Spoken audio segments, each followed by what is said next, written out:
I'm gonna go ahead and pop over to the Axelar server and take a look.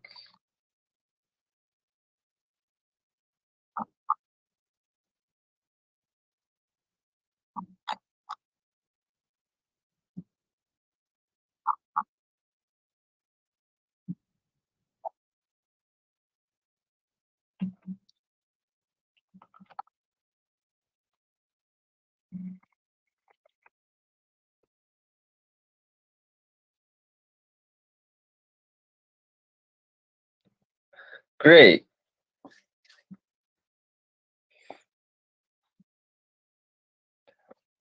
All right. Well, I think we have our team of mods here. You have your two present in chat.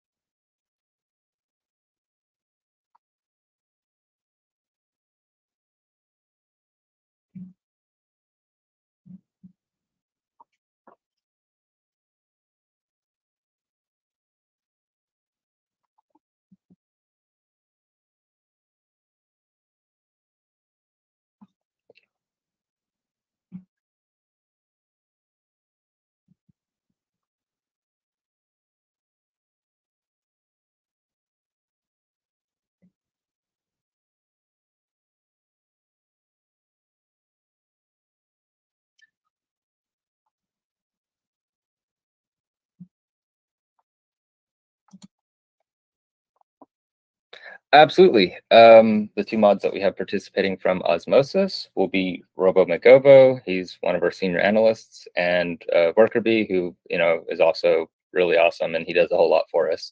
So both of them are in the Axelar server right now, prepping to see which mod team can answer these questions correctly and the fastest.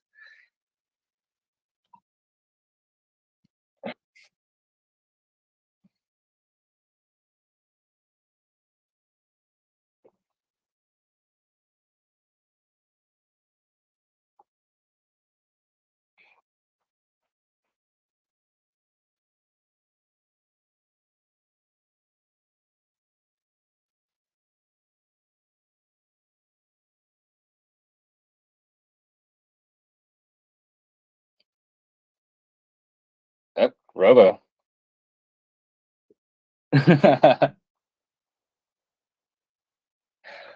All right, I'm gonna give them some time to finish typing and get all that squared away. Yeah, yeah, B. That's exactly what you're doing. You just go ahead and paste it in chat there, and just toss your answer in text right where you're at.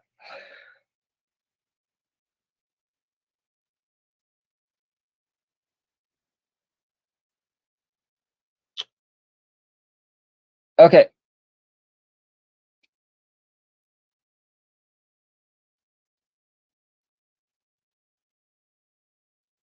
Oh, is your team watching the stream?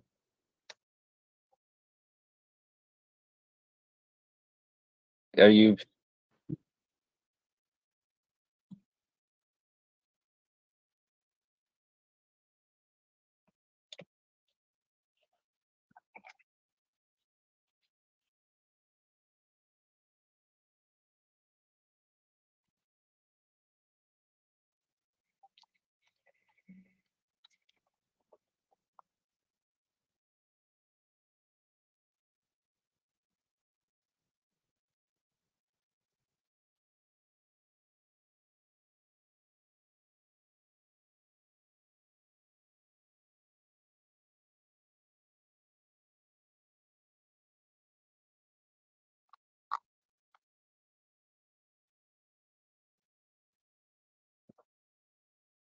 I think everyone's caught up now.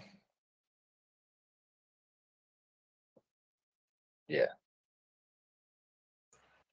I'm going to drop out of the stream because I think there's a stream delay. So I want to make sure I'm not getting the answers before anybody else. I'll rejoin here in a minute after the event's over. Yeah, sure. Sounds good, Robo.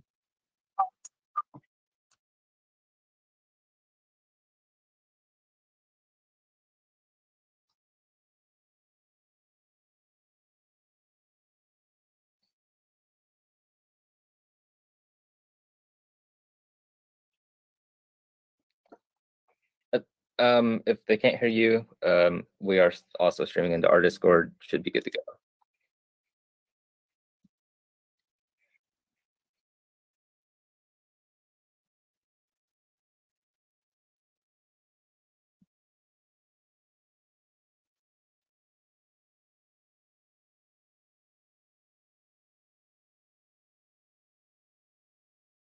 Yeah, you can join the voice channel in the Osmosis Discord if you'd like.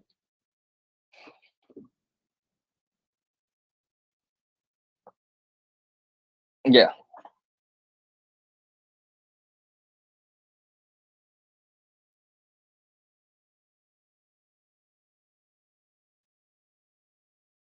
Yeah, you could probably hear her on their YouTube stream or in the stream that we have in the Osmosis Discord. But once we get these technical issues sorted out, we will get going so we can get through the mod trivia.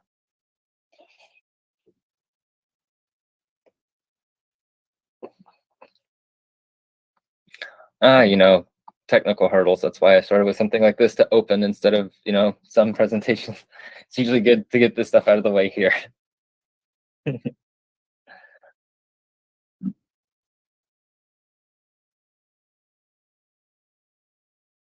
Doesn't look like it.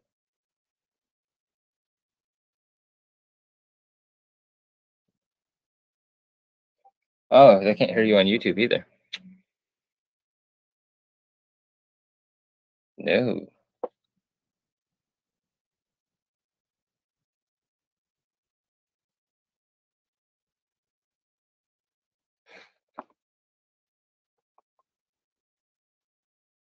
Take a look.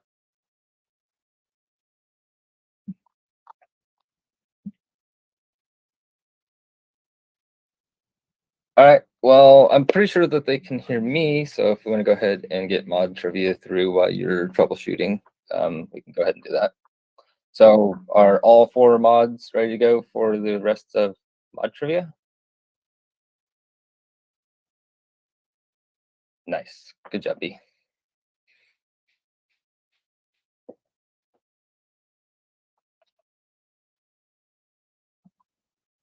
No problem. I will go ahead and get through the rest of them. Okay. So mods, your next question. When is epoch on Osmosis?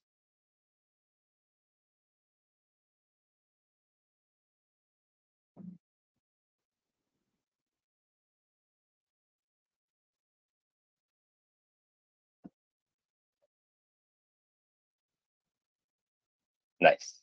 Nice.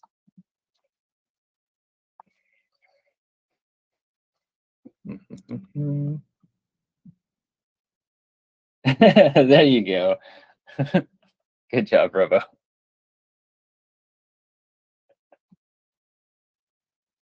All right, so it's Osmosis 2 all. Now, what day is the monthly community call for Axelar held on?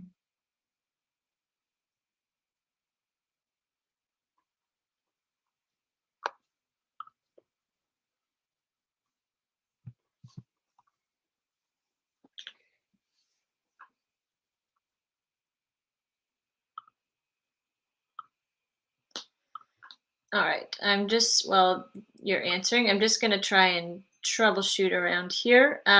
For everyone listening on YouTube, can you hear me now?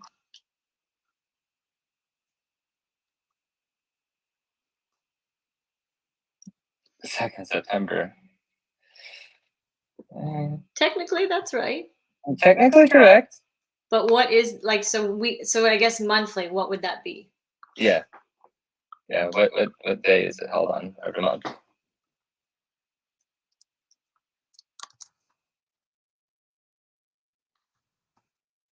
I don't know, Kate, you want to give them a hint? You guys should.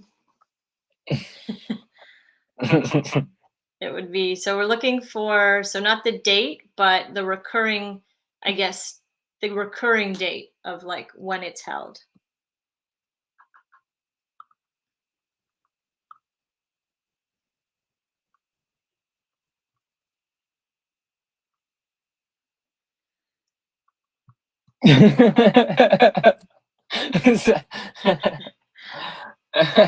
All right. Well, we'll. I think I'll go ahead and give the points Yeah. to Axelar there. You're technically correct. for On the 2nd Axelar Day. Axelar Day, that's good enough. So the our community call is held the first Friday of every month. So yeah, that's the answer. And so yeah, we figured out the issue with YouTube, so everyone can hear me. Good job. Okay. I'm gonna go ahead and do one more, and I will let you take over. I will highlight for the one to let you take over. Let me get in one more, and we'll be good to go. So, next question from me. What does the acronym UTFL stand for?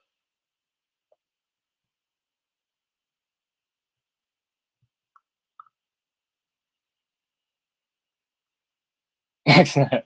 Nice. Good job, B. Okay, here you go, Kate. Here's where we're at. If you want to go ahead and get started with that question. Cool. Seems there's like a little bit of an echo when I'm on, so I'm just going to mute my mic when I'm not on. But the next question is, what went wrong if a user gets a Kepler error saying expected 8 got 9? This one's a little bit more technical.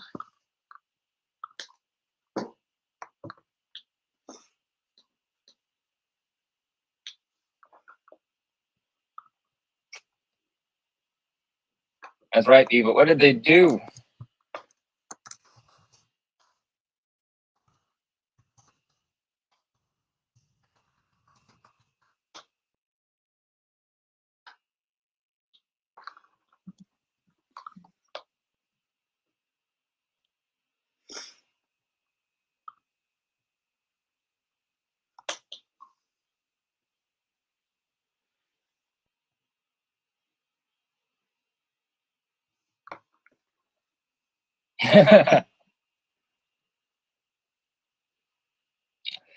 Yeah. So good enough, B, sequence error. We'll go ahead and go with that. Yes, that is too many concurrent transactions. They will have to wait for one to clear. This most likely happened because the user sent too many transactions too quickly.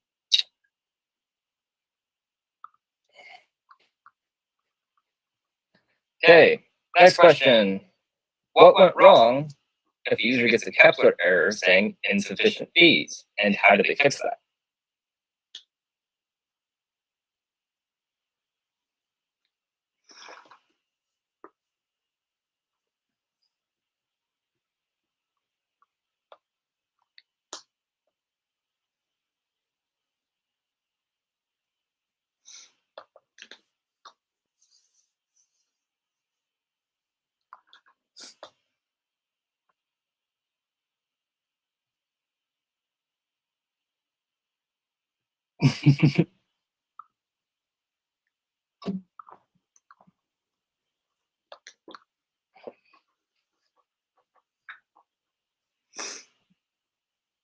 You know what? I'm gonna go ahead and give the point to Axelar here.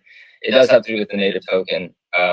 Insufficient fees can happen when there's an action or a chain that has a minimum fee on the ability to relay that transaction, and sometimes it will require a fee. So there is sometimes a minimum, and you might run into a scenario where your fee that you're paying isn't high enough to broadcast that transaction. But yeah, you'll have to top up that native coin and increase the fee just a little bit. All right. Okay, I'm gonna go ahead and let you do this one, and then I think we'll go ahead and close there for the mod trivia. All right. So last question for the mod trivia before we start with the presentations. And guys, I'm counting on my Axelar crew here to get this. How does a user with problems on satellite submit a support ticket? Where do they go?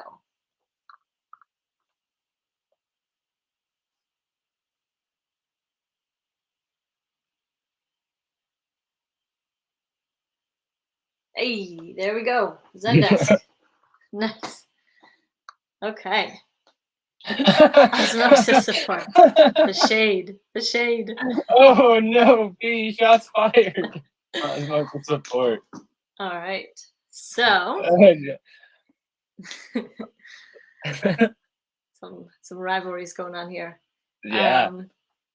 So that was the first game of mod versus mod trivia. As we said, the winning. Well, I guess we'll kind of calculate. We'll talk amongst ourselves, so we don't take any more time from the stream to figure out which team will receive the custom Axelar Osmosis Wasmo NFTs. And yeah, we'll have some presentations, and then halfway through, we're gonna have a game of community trivia. So that'll be open to everyone on both Axelar's server and Osmosis's server. If you scroll down through the threads that we've both got going, it'll have its own thread. So that'll be about halfway through, and then we'll end with a game of Password, which will be on Osmosis's server. So hop on over there. And as people are following along, we have threads set up both on Axelar's server and on Osmosis's server with the name of the presentation.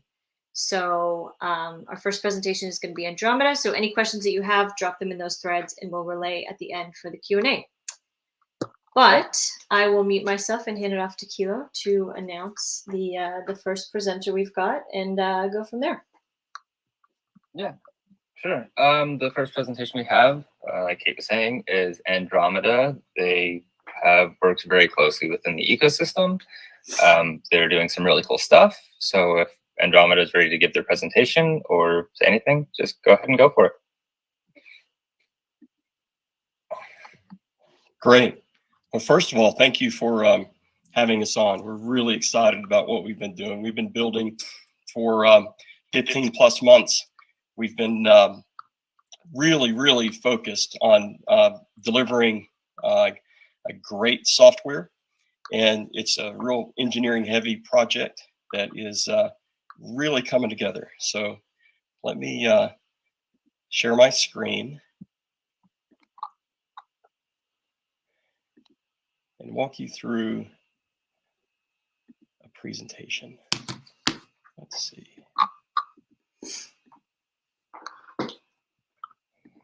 Okay, can everyone see my screen? Yep.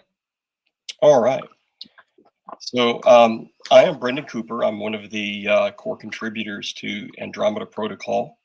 And we have Cody Marks Bailey here, who is one of the core contributors as well, and is the person responsible for starting this party. He had a huge insight and breakthrough in modular smart contract architecture, and the full elaboration of that, and along with IBC, has led us to create the very first on-chain operating system. And our objective is to make Web3 easier, better, and faster. Right now, the world is deploying monolithic smart contracts, and we don't think that's the future. We think it's a modular smart contract future, and it opens up a whole new vast design space with an existing library. So what does that look like? If we think about the architecture of Andromeda, we start with the Andromeda Logic Library, and this is composed of the and is distributed across the different Cosmos ecosystem blockchains. This library is composed of Andromeda digital objects. These are a CW 721 compliant contract that interoperate using a sub-messaging system, and they can be composed and connected together into complex systems of contracts, in this case ADOs, Andromeda Digital Objects, to create Andromeda applications. So these applications can be deployed across different Cosmos zones, and we use IBC to carry lightweight information, lightweight data package configuration information from one object to the next across the different zones. And using IBC as this transport mechanism, we can interoperate and create apps. So what we're looking at now is a a view of how we create and how anyone can create a system of ADOs, or we call this the app builder. Now, we're giving you this. There's a lot of software here. We've built a lot, so we're just going to focus on the really pretty cool stuff. But we've got a command line interface. We've got a long list of capabilities, embeddable marketplaces. We'll talk about that later in the presentation. But what you're looking at is a canvas where these digital objects can be selected from a long list from the Andromeda logic library. In this case, we've got a couple of tokens, and they're connected to an address list. They're connected to a whitelist, and they can be connected together. This is really exciting functionality, because now we can abstract control of, say, this a particular token. Let's say we have 1,000 tokens and we want to update a particular attribute of them. We can connect them to a different object, in this case an Andromeda digital object, the smart contract, and the updating of that propagates across the entire number of tokens that are associated with that contract. Now, the actual interoperation cross-chain is happened with the click of a button. And what you see here is we can drag and drop these different objects, and dragging and dropping these objects across the different zones lets them operate across zones. And of course, that's published. What we're looking at is basically a really capable no-code builder that can publish directly to the web. It can be used for prototyping, but it's not just prototyping. You can actually publish applications directly to the chain. In this case, a couple of different chains, and you can make the best use of any capability of all the different blockchains and projects across the Cosmos ecosystem. So where the Andromeda logic library resides, we can connect those contracts, those projects, those unique capabilities across the Cosmos ecosystem. In this case, here's another look, and this is basically a vaulting system that we've got operating across a couple of different zones. And this is just an example of another application. These can be assembled to create really complex applications. What we have here and what you're looking at in this case is a system of ADOs, an application that manages a crowd sale of tokenized barrels of wine, and the crowd sales manage upon a completion of the sale. The proceeds of the sale are split three ways. They go to the buyer into the buyer's yield vault. It goes into a seller so that they can fund their working capital, and it also splits off funds into basically an escrow account that operates like an insurance account. At the same time, it creates and generates an NFT collectible that's associated with the wine and has the branding and becomes a collectible. So the tokenized asset is now traded on the Andromeda marketplace. This is a marketplace that anyone can pull off the shelf, embed inside their existing customer experience, and interact with this application. So that's just the kind of that's just one example of a complex application that we've built using the platform, and we're delivering advantages that are really, really unique. Of course, with IBC and the modularity, we can compose the composability of a solution. Gives us access to this huge design space. It's easy. But you're not trapped by a no-code interface. We've got a really capable command line interface that will let enterprise and skilled and sophisticated developers interact with the ADOs in lots of different ways, iterative ways that will get them to where they're going in a way that they want to, that may be outside of the capabilities of a no-code builder. We think we can take, and have proven that we can take a project that might take a couple developers of average smart contract developers of average experience, 4 to 6 months to build, and we can do that in just a few hours using the Andromeda protocol. So when we talk about the different capabilities that we're bringing to market, and we're really excited to talk about this in September. We're working towards a public beta at the end of that this month, actually, and we'll be able to start inviting people in to get their hands on this software. But we've got a no-code application builder, object builder, so the ADOs. The library right now is about 25 objects. We're expecting it'll scale out to thousands. It's engineered to scale out to thousands. So if the capabilities aren't there that someone needs, then they can be added. And of course, we're looking at creating mechanisms by which developers can contribute to the project and then have a carried interest in the value creation of the ADOs that they submit to the DAO and gets introduced into the Andromeda logic library. We've got a command line interface. We've got the object library. We've got lots of application templates. We've got pre-constructed apps that can just be pulled off the shelf and used. We've got connections that are already defined to different DeFi instruments that are out there. We're really excited about those capabilities with respect to Osmosis and Axelar. Really excited about that. And of course, the embeddable marketplace we talked about, and there's other embeddables.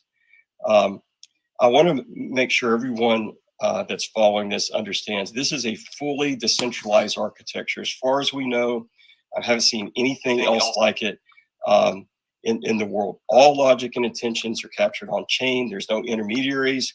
There's no APIs. We're not using Web 2.0 technologies to interrogate, interact with a blockchain. This is all chain native stuff. There's nothing centralized. And of course, IBC handles all the cross-chain and cross-project connections. You know, we're pulling, this is getting ready to go to market at the earliest possible moment with respect to where IBC is. And of course, it's, you know, we're in the bear market, and it's just really exciting to be in the Cosmos ecosystem because we're building. There's a lot of building going on over here. And we're about to show, everyone in this community is about to show the world what this ecosystem can really do. Really excited about the next few months. As I described earlier, the Andromeda protocol opens up a really large design space, and we've got some really exciting projects that we will have up and ready to go really within the next 60 days. Looking forward to putting those on display, so we've got some great reference projects for people to get an idea of just what's possible. So as a multi-chain protocol, we're looking at a lot of the leading chains in the Cosmos ecosystem. And of course, as we scale out, we'll be looking to go across the Cosmos ecosystem. This is the lineup at the moment. That's basically the presentation that we have, and I think I'll stop there and take some questions.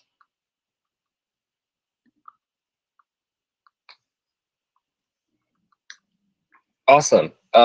Yeah, we have a couple of questions that have popped up in chat. Let me take a look here. Someone said, what is what is Andromeda compared to ANDR? So yeah, I can take that. So ANDR will be the token that we use. Obviously, this will be a tokenized ecosystem. It won't be gate kept, but there are certain limitations on resources or economic reasons to power the system. So we're looking at sort of a closed loop ecosystem here. You know, for governance, because the amount of code that's being written that'll be used by the public will be out there. So we need to have some sort of governance on what code is permitted into the system. We've got the IBC problem that we're looking at solving, where the IBC relayers aren't being paid for their work, and we need to incentivize that. That's something that I think the whole community is looking at. We've got some ideas on how we might be able to do that, because we're going to be deployed across, up to 30, 40 chains eventually down the road. So that might put us in a position where we can tackle that from sort of a neutral standpoint. We also want to, this is something that Brendan and I both feel really, really passionate about, is that the amount of open source programmers out there that give their time and effort but don't get paid for it. Engineers like to solve problems. We like to build things. It's what gets us up in the morning and keeps us up at night. And we'd like to create some sort of an ecosystem where developers and engineers can come in and get paid for their work by supplying the public, lots of functionality and benefit. Nice.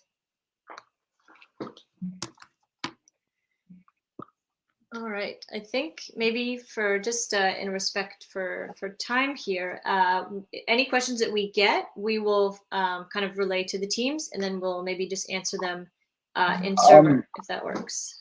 Yeah, that's fine by me. I did have one more that someone asked. And they want to know if they can get a link to your presentation so that they can review it later. Yeah, actually, yes, I will send. Everything that I just presented is baked into a YouTube video that's been circulating for about 6 weeks, and I'll share that out. And you can actually find that video link on our recently rebranded website at AndromedaProtocol.io. But I'll share it with the team here and make sure everyone gets access to it. Awesome. Thanks, guys. Appreciate it. Appreciate having you by. Appreciate having your presentation. And I will get as many questions as we get. I'll forward them over to you. Great. Thank you. Thanks, everyone. All right, for our next presentation, it'll be YieldMos. They've been building on multiple fronts for quite some time. They've been doing some really good work, and they've done a lot for the Auth-Z module. So here's Gio from YieldMos to explain it way better than I ever could. Thanks, Kilo. I hope everybody can hear me. Yeah, you're good. Thank you. So what is YieldMos? YieldMos is currently an auto compounding platform where we're able to compound your staking rewards and your LP rewards on Osmosis. And we've got a couple other things in the pipeline as well along the same lines. But the sort of central premise to what we're trying to accomplish is to stop people from giving up custody of their assets to smart contracts, other organizations, individuals, other wallets, right? Auth-Z, the Auth-Z module allows for you to grant very specific permissions to another wallet, and that wallet is able to do just those specific actions on your behalf, right? So like I was saying earlier, with the staking and the LP compounding, is you can just give us specific permissions to claim your rewards. They get deposited into your wallet, and then we take those funds that get deposited and stake them with your choice of validator, right? And one of the questions that comes up quite frequently is like, what's the difference between you guys and, say, Restake? The biggest difference is that we support every single validator out there. The validators don't need to opt in to the Restake model, like opt into the YieldMos model like they have to do with the Restake model. And also we allow for percent-based allocations. So you can have things set up where you choose to restake only 25% of your staking rewards, and then the other 75% just gets deposited into your wallet and stays there, right? So I think those are the two biggest differences. And on the LP side for Osmosis, we take all of the stuff, all of the rewards, and just put them back into the pool and then bond them to whatever bonding period you'd like. And again, that's all accomplished using sort of a non-custodial method, non-custodial paradigm, right? You're only giving us very specific permissions to be able to do what we need to do, sort of the minimum required to be able for us to accomplish all those things on your behalf. And then I guess I'll do a quick demo of the platform. So I'll share my screen. So this is what if you go to yieldmost.com, this is sort of what you'll see. You launch the app and you get you might have to connect your wallet. This is what you'll see probably, and then when you connect the wallet, you'll be presented with a terms of service. I encourage everybody to read this through. If you agree and whatnot, click accept, and your wallet ends up connecting. What you first see here is at the top is a group of, if you have any strategies already activated and running, they'll show up at the top in the active, and then if you have things not activated, right, they show up at the bottom. And this is a list of all the networks that we currently sort of support.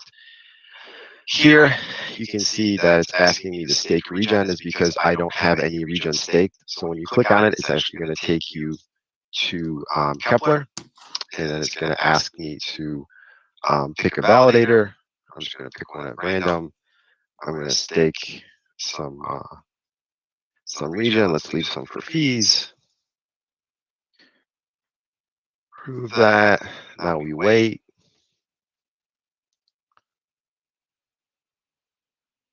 All right, once you've been staked, you can actually go back to the platform. There's currently a bug, so you do actually have to refresh the page that we're working on and select the strategy. You're going to be kind of given a quick description of what everything is. One thing I wanted to point out is the strategies are only active for 90 days at a time, meaning that once you activate this, it actually expires and stops running after about 90 days. So you do have to come back and reactivate it, re-up, right? One of the reasons we did this is because we want to eventually move to a different platform of executing these things. And what that means is that the address is going to probably change. So by doing it in 90-day chunks, it actually gives us a proper migration path. So you click next, you have the validator chosen. If you just select next, 100% of your rewards will get delegated back to whatever validators you chose. If you have multiple validators that you chose, then this is going to be 50-50, and then you add a third one, a third. But you can also do something where you can do, like I was saying earlier, 50%. This isn't going to let me go next because you need to actually have all these numbers adding up to 100%. Once I get them all added up to 100%, it's going to let me go next. And what this is saying is that 50% of my staking rewards are going to go to course one, and then 50% are just going to stay in my wallet.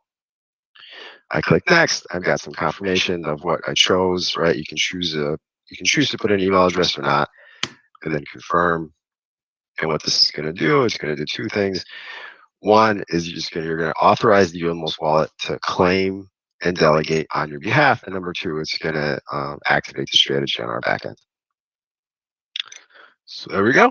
That's that. And then once you have the strategy updated, you choose you want to do something else. You can go back, click update, and then you choose what you want to do, right? I actually only want things to go like this, right? And then confirm. And then if we look at the Kepler pop-up, you'll see that the permissions that you're actually granting us are as we say that they are, right? You can take a more granular look on their data, and you can see that we're only taking the stake authorization, or we're only giving ourselves the stake authorization to this particular validator. If you can't read that, it's on here, kind of unlimited amount, and then also the withdraw validator permission. And then we wait for that to confirm.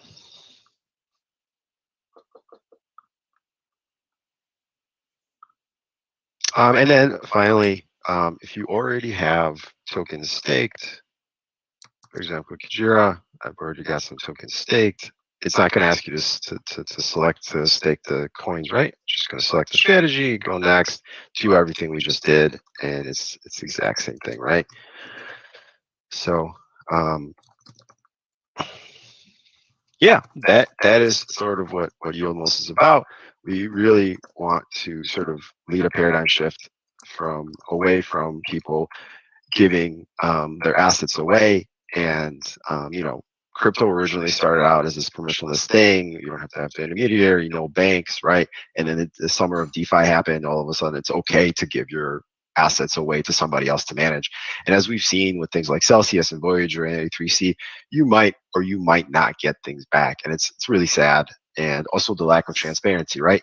We had no idea how Celsius was achieving the yields that it was, right? And then later on, we find out that not only are they over leveraged, but they're also investing in these illiquid instruments that cause them a bunch of headache, right? So, not your keys, not your crypto. With that, any questions? I got one for you already, and I hate to do this to you. Win Ledger, man. Win Ledger. Great question. Thank you. Thank you for bringing that up. So there's actually, it's related to a bug in the Cosmos SDK. Prior to 0.46, there was an issue with signing auth-C based transactions with the ledger. That's where this issue comes from. The fix for that has been deployed. However, there's some incompatibilities with 0.46 and some of the current things going on. So some of those problems need to be fixed first, and then networks will be able to upgrade to 0.46. But to answer your question, either the networks have to upgrade to 0.46 or they have to add the specific ledger fix that's already out there in the wild. So soon, I'm really hoping soon. And I have hopes that, Secret actually might be the first one to support Ledger, which I'm super excited about. Nice. The other question that we had popping up is, who pays the fees and how is that structured? Yeah, so we are paying for the fees right now, and we'll continue paying for the fees, right? We are sort of one day expecting that maybe we'll be able to collect some sort of performance fee that then can be used to sort of support and sustain the fees that we're currently paying. Awesome. Kate, do you have any questions on your end from any of your users? Nothing from our end so far. Yeah, we should probably get some from like YouTube and Twitter. So again, anything that we get, I will relay, and we'll follow up in the threads afterwards once we get a response from your team. Awesome. Thank you so much. Cool. Thanks, man. All right. So now we have Moonbeam on. All right. Let me just Hey there. Pin you to the screen. Yeah, perfect. And I actually had a few slides here, so I might pop those up as well. Awesome. Yeah. So I will. This is Moonbeam presenting. Really, really excited.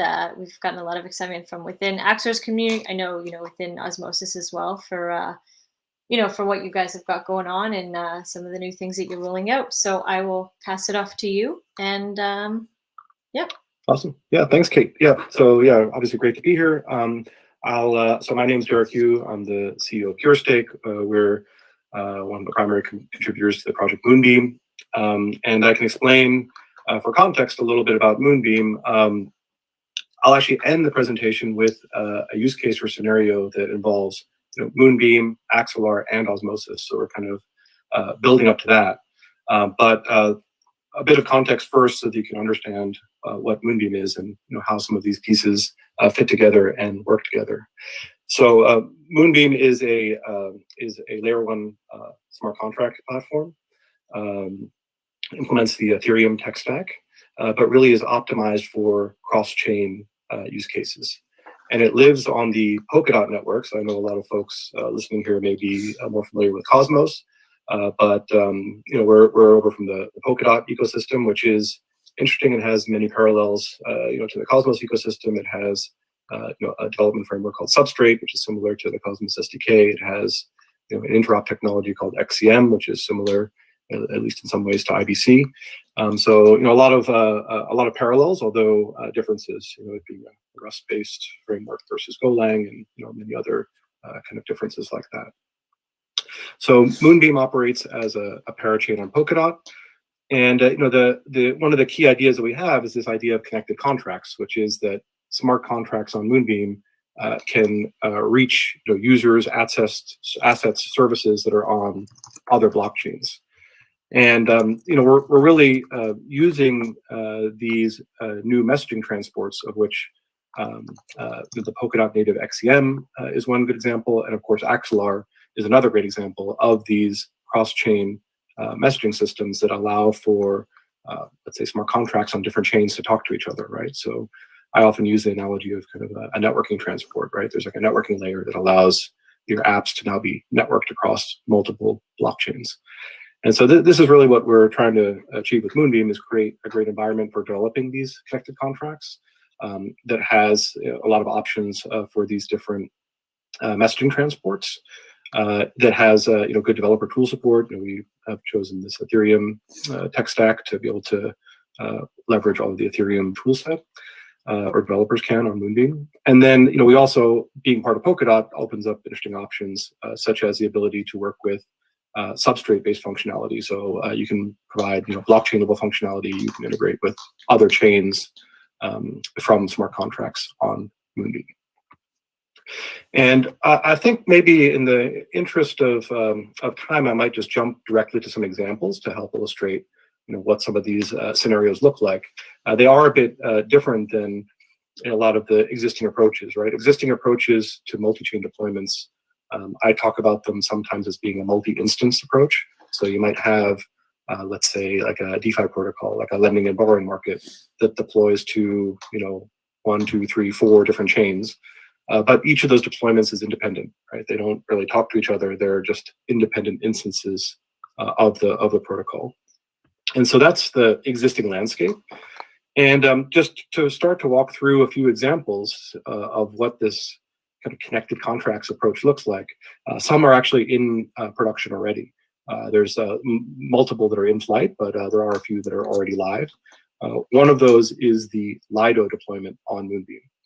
So many of you are probably already familiar with Lido and their ST-ETH product, like on mainnet. So the Lido wanted to create a liquid staking derivative for DOT, so an ST DOT product. And so the way that works, that's available today, is that there's a set of smart contracts, a dApp, that lives on Moonbeam that implements the liquid staking logic. You deposit DOT into those smart contracts and you get out ST DOT. But behind the scenes, there's some interesting things going on. So there's a whole set of precompiles that exist in the Moonbeam EVM that obviously can be accessed from smart contracts that are on Moonbeam. But under the hood, they access substrate level functionality, and in particular, this Polkadot native Xcvm messaging capability. And so that Xcvm functionality can be used in this case to remote control staking operations on the Polkadot relay chain. So that's the native chain where DOT lives. And so you have these kind of smart contracts. They are executing their own logic, but then they're reaching out and remote controlling this other very specialized functionality that lives on the Polkadot relay chain. And so I think it's it's a good, if simple, example of this multi-chain connected approach where you have actually 2 blockchains that are powering the app, but the user doesn't know that, right? They're just interacting with the dApp on Moonbeam. And I think this is the direction in which a lot of future development is going to go, where there's going to be 1, 2, 3, maybe many chains that are powering a given application, but the user won't necessarily be aware of that, right? They'll be presented with a much simpler user experience that hides that complexity away. So that's available today if folks are interested in looking at or experiencing this Lido deployment that's on Polkadot and Moonbeam. I'll give one other example that I think is a good example that illustrates one of the main benefits of this cross-chain connected approach. This is an example that uses Axelar as the messaging transport. And so the protocol is called Prime Protocol. It's deployed, it's under development, but will be deploying to Moonbeam. And the idea is that it's kind of a hub and spoke architecture. So the idea is that you have a master set of contracts on Moonbeam that's kind of the brain of the system. And then you have a number of satellite deployments of smart contracts on a number of remote chains. So that could be Avalanche, Polygon, Osmosis, perhaps other chains. And so those are almost like branch offices, right? So you have kind of a main office, and then you have your branch offices. And the way it is so the protocol itself is think kind of like a MakerDAO. So it's a over collateralized stablecoin kind of idea where you deposit collateral in that allows you to mint stablecoins out. And so the way this works is all of these smart contracts are connected to each other. And anytime a user makes a deposit, let's say that they deposit AVAX on Avalanche into the local branch there, a message is sent back to the brain and saying, hey, like this user deposited this amount. And so in the brain, you kind of have this master ledger that has the state across all of the different deployments. And what that allows is some pretty interesting scenarios where that same user kind of has this credit now. Let's say that they go to another chain, let's say Ethereum mainnet, and then they can withdraw against the credit that they deposited on Avalanche. And so you can see that, like in this model, you kind of have this. There's like this greater efficiency that gets achieved over having separate deployments of the protocol on all these different chains, right? Deposits on one chain can be leveraged on another chain. And so I think this is a specific example of a broader idea where using cross-chain connected approach, connecting smart contracts on different chains allows for the creation of protocols that are more efficient than their unconnected versions. And so I think this is going to actually be a big driver of adoption of these of cross-chain messaging will be this ability to offer a more efficient protocol. And Prime's a great example of that. So I wanted to kind of go into this example that involves osmosis, given the event today. A couple of scenarios at play here. So again, Moonbeam sits as a parachain on Polkadot. Obviously, Osmosis is in the Cosmos ecosystem. And so one of the features that was of interest to Osmosis users was the ability to deposit DOT. And so the question is, well, how do you get, how do you allow a user to deposit DOT? And so this is kind of a pretty interesting cross-chain scenario that involves a number of different technologies under the hood.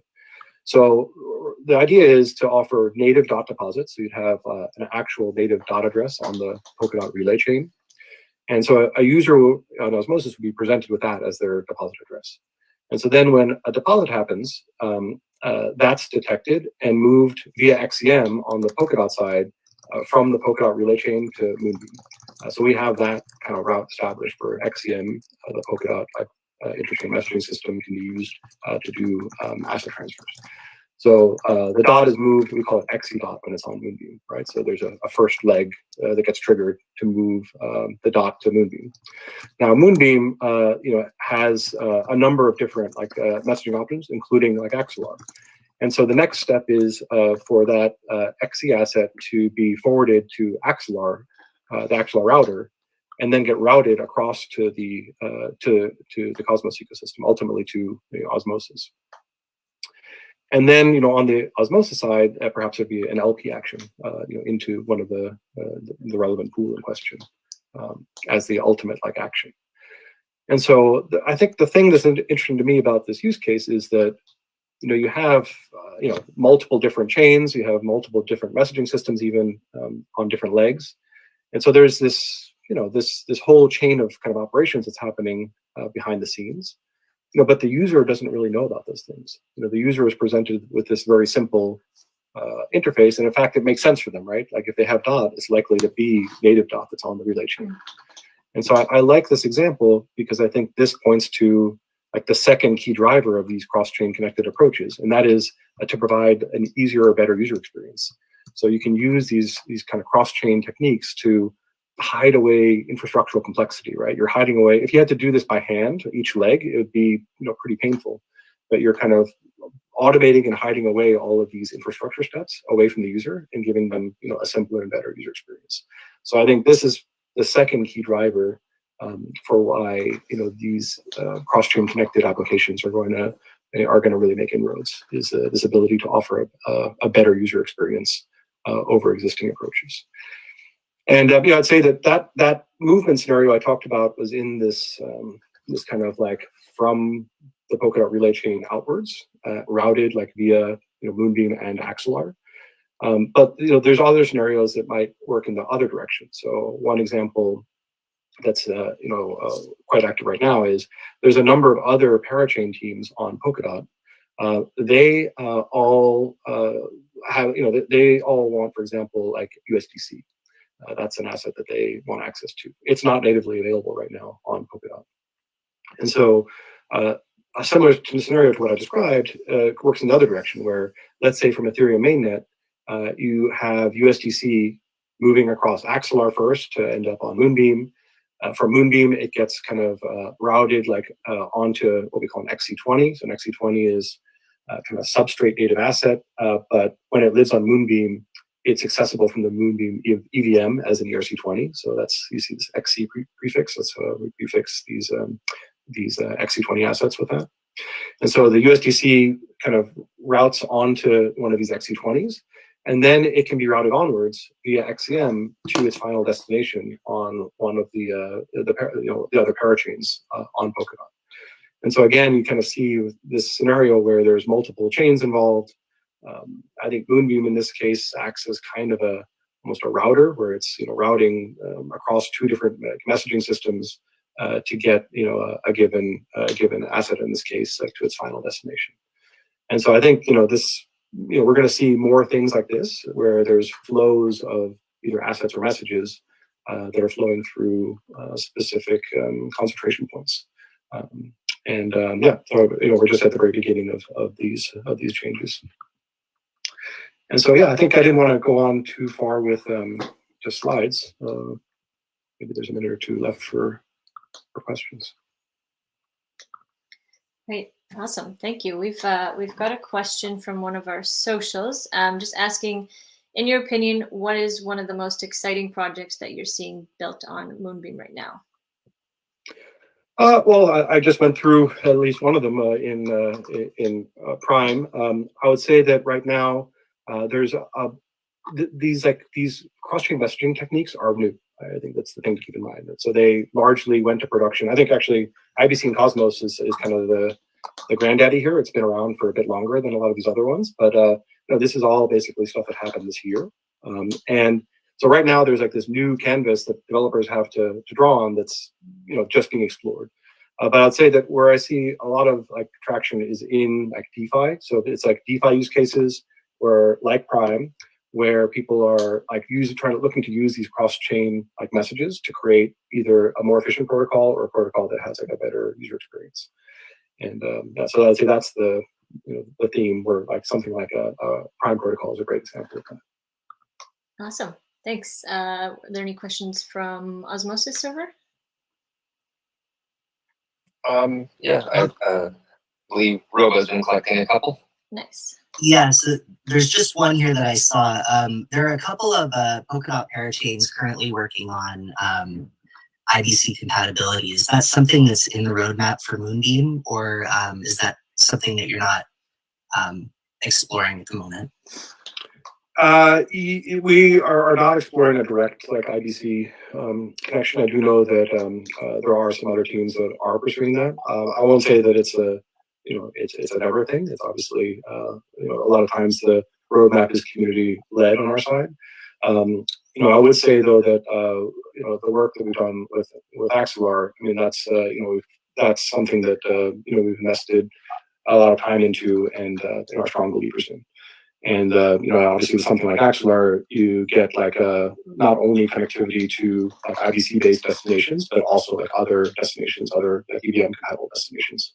And for the developers to on Moonbeam using this new approach, I think a lot of them see they want this maximum optionality for different venues for markets to reach and different user communities to reach. So for us, it's this native Xcvm provides one, Axelar provides access to IBC destinations as well as other ones. And I think that's we want this kind of maximum set of options for developers. We see this approach now where people are actually deploying, let's say they start on Moonbeam, they might start with one target market, but then it's kind of this organic expansion to more and more markets over time. That's pretty different than in the past where you had this kind of nail biter of a decision of which chain do I deploy to, and you're oh, if I get it wrong, then I'm screwed. And so I think that's another kind of benefit of this cross-chain connected approach is you can organically grow your to new chains over time. Awesome, thank you. Awesome. We had one other question that came up. The other question that came up was, in the development of Moonbeam, what was the biggest hurdle that you had to overcome? Oh, I mean, there was a bunch, but I would say that Substrate as a framework was still under like heavy development. Like when we were one of the first like parachains to go live, both on there was this Kusama network, so we had a network called Moon River there, which was one of the first parachains to launch on Kusama, and then followed by Moonbeam on Polkadot. I think that one of probably the biggest challenge was this little bit of shifting sands because the framework itself was going under like heavy development. And so, I think we learned a lot about how Substrate works at a pretty low level to be able to troubleshoot, things. But that's probably the biggest challenge. We were helped immensely by this Canary Net, though. So having this like full trial run, like of the full everything on Moon River, was extremely helpful. So that by the time we got to Moonbeam, it pays a lot to have practiced like everything like once through, like for real. So the Moonbeam experience was quite smooth. The Moon River stalled actually, like we had to stall like in the early days of Moon River because we were learning about upgrades and other things. So it's cool to learn about those things maybe on this kind of Canary Net idea before you go to like your mainnet. All right. Well, thanks. I appreciate you coming by. I appreciate the presentation, and we've been telling others. If we collect more questions, we will forward them your way, just so that people can try to get the information that they need to understand exactly what it is you do. Great. Thanks for having me. Awesome. Appreciate Yeah. Thanks again for hopping on and teaching people about. Well, I'm sure everyone knew about Moonbeam, but now they've gone away knowing a lot more. All right. Take care, guys. All right. Thank you. Bye. Okay. Well, next up we have Omniflix. So who is? I see two Ken C's here. Yeah, sorry about that. Can you guys hear me? Yeah. Will the real Awesome. Ken C please stand up? There we go. That is we had a little bit of technical difficulties over here, so I had to improvise a bit. But good to go. Let me just go ahead and share my screen with you guys. All right. No worries. We had some technical issues in the Axelar Discord, so now we're pointing everyone to Osmosis' Discord with a working microphone, which is important for live streams. Yes, that is definitely key.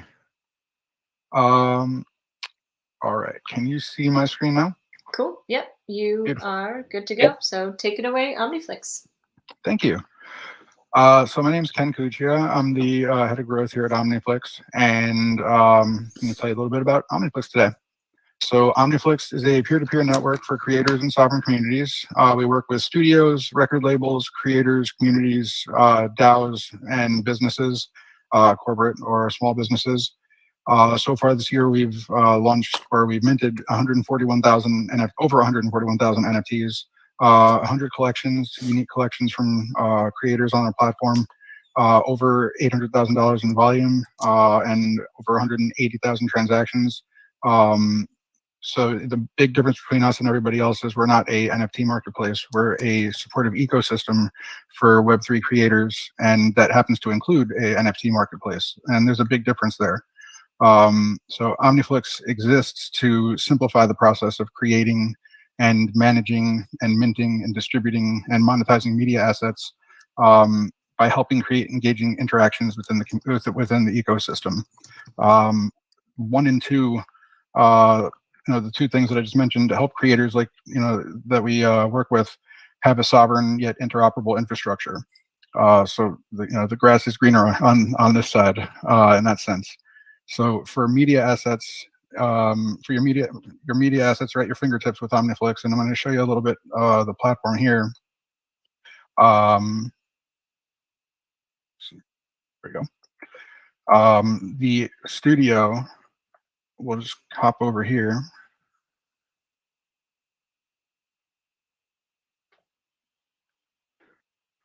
When you hop into Omniflix Studio, it's a very simple process for a creator to get started.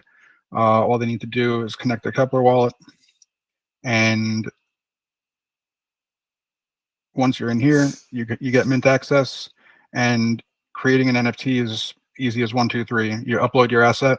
You can do so either by uploading a file or drag and drop right into the platform here, or you can even share a link from YouTube or SoundCloud if you're a musical NFT artist. You can share Vimeo links, what have you, or you can upload directly from your device, phone, or I'm sorry, from your desktop device, hopefully phone soon.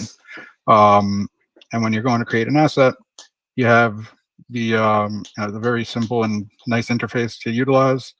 You can create your collections. You have to request access for minting at this point. It'll be permissionless in a short while once our token is launched by LVP in hopefully October.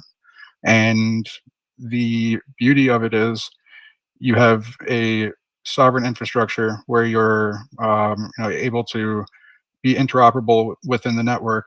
And when you have a sovereign infrastructure without interoperability, that means the network operates in a silo. If you have an interoperable infrastructure without sovereignty, that requires dependency on another network. So, that is why Omniflix gives you balance. Things are a lot easier when when 1 + 2 = 3. So, circling back over here, the marketplace, we are actually in the middle of redesigning the interface.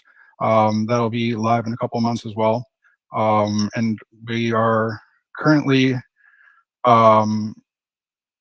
working with hopefully you guys that are listening, and I'm going to show you Omniflix TV here. This is a platform for creating interactive videos. You can go ahead and upload any kind of video and add questions, poll questions, multiple choice questions to engage with your audience. And additionally, you can also reward your audience for engaging with your video content. When you're working with Omniflix TV, you have the ability to do an airdrop through the platform. You can mint you can have them mint an NFT when they complete it to give them a reward. You can give them fungible tokens as well. And I'll show you what I mean by interactive. I'm not sure if you'll be able to hear the video. Actually, this one might not have audio, but you'll be able to see the interaction point right here. So the interaction point will come when you see the little white dot. Do you want to jump to the 50th second? Sure. This is the seek function, which allows you to do a create your own ending type story. And now you're at the 50th second. And just to show you how a actual video goes. So this actually gives you the ability to also tweet, to mint a tweet, which creates a video for that tweet, and you can add interactivity with the tweet as well. But here we'll show you a video, and each.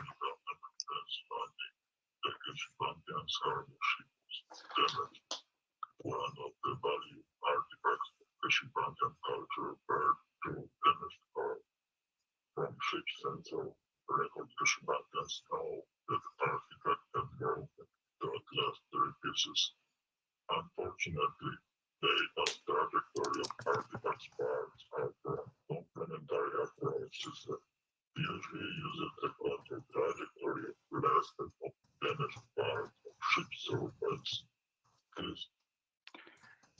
Did you copy data? Yes. Data required appropriate interpretation. Most important thing is to read all the parts of artifacts and their construct. The constructed artifact needs to be immediately redone to shenanigans. If you succeed, the shenanigans now from generosity leave you. So this is a video that one of our creators, How Rare Is Your Cosmos, created for their collection that is live on Omniflix minting now. And it's basically a collection that they took the alignment of the stars, if I'm correct, and when the Cosmos ecosystem was created, they've taken this opportunity to utilize our platform for to launch a quest opportunity with their community. So you can do quite a bit with Omniflix TV. And right now it's in alpha, so it's not a permissionless platform just yet. But we have a pretty simple form that you guys can fill out and input the information that you need, and we'll create the interactive video for you guys in the event that you would like to try the platform. And then shortly it'll be a permissionless platform where you can upload it and put in the interaction points for yourself. The other good thing that you can do with this is create a whitelist or a drop list for an NFT drop. And anybody that interacts with your video, for example, you'll see on the bottom here, it collects all the wallet addresses that are interacting with your video content. So that's one of the nice little benefits of Omniflix TV. And hopping back over here.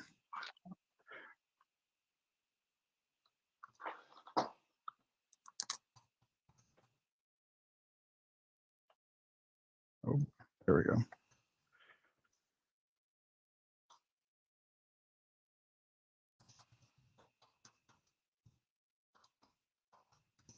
Sorry about that. My computer's not cooperating with me at the moment. There we go. So Omniflix is, we're going to be launching our LBP on Osmosis version 2.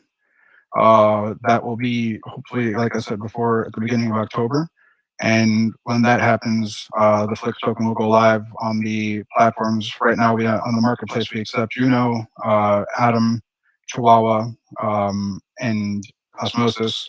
And once the Flix token is live, that'll be there as well. And some of the unique things that you'll be able to do with the Flix token, when you stake the Flix token, you'll be able to earn a piece of all of the currencies that we accept on the marketplace. So, in the future, when we have far more IBC tokens live on the marketplace, you'll be able to earn a little bit of each of those as well. A percentage of the commission that the platform takes, the protocol fee, will be distributed to all stakers. So that's a unique little asset with staking the Flix token. And those of you that would like to participate in the LBP, check out the stream swap model. It's much better than the Dutch auction that we had previously. So I think you guys will enjoy that. And also, if you're going to Cosmoverse, which I hope you will be, and hopefully I'll see you there, we did, in fact, build the interface for the ticketing platform for Cosmoverse. And we will hopefully see you down there in Medellin, Colombia. We'll be hosting a after party as well, so definitely check that out. Information will be coming soon for that. And last but not least, I just want to also share one more thing. Apologize, my computer is not cooperating.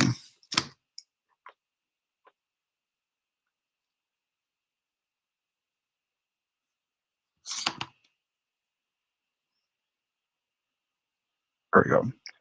This is what I was trying to show you before with Omniflix TV. This is what the interface will look like for uploading your own video content and adding the interactive points within the video.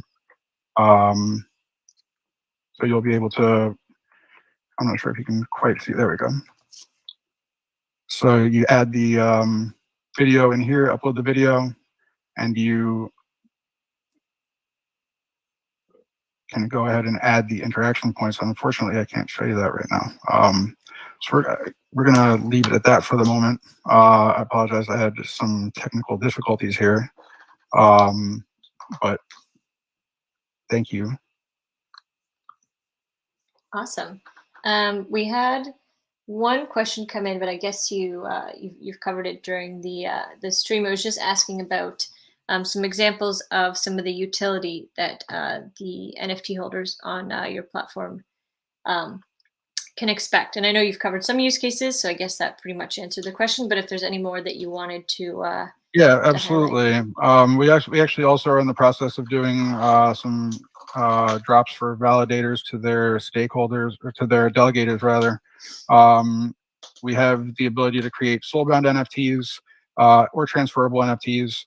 If you're a validator, or if you're a community and you want to offer your community opportunities to receive token gated access to a Discord channel to provide them exclusive information and work or promotions, or invite them to exclusive contests, you can do that using a soulbound NFT similar to this one here that we did for Cryptocito. And what that does is it allows you to either create a badge. They can be redeemed later for or burned for fungible tokens. There's various things that can be done with the soulbound NFTs. We also have music NFTs on the platform.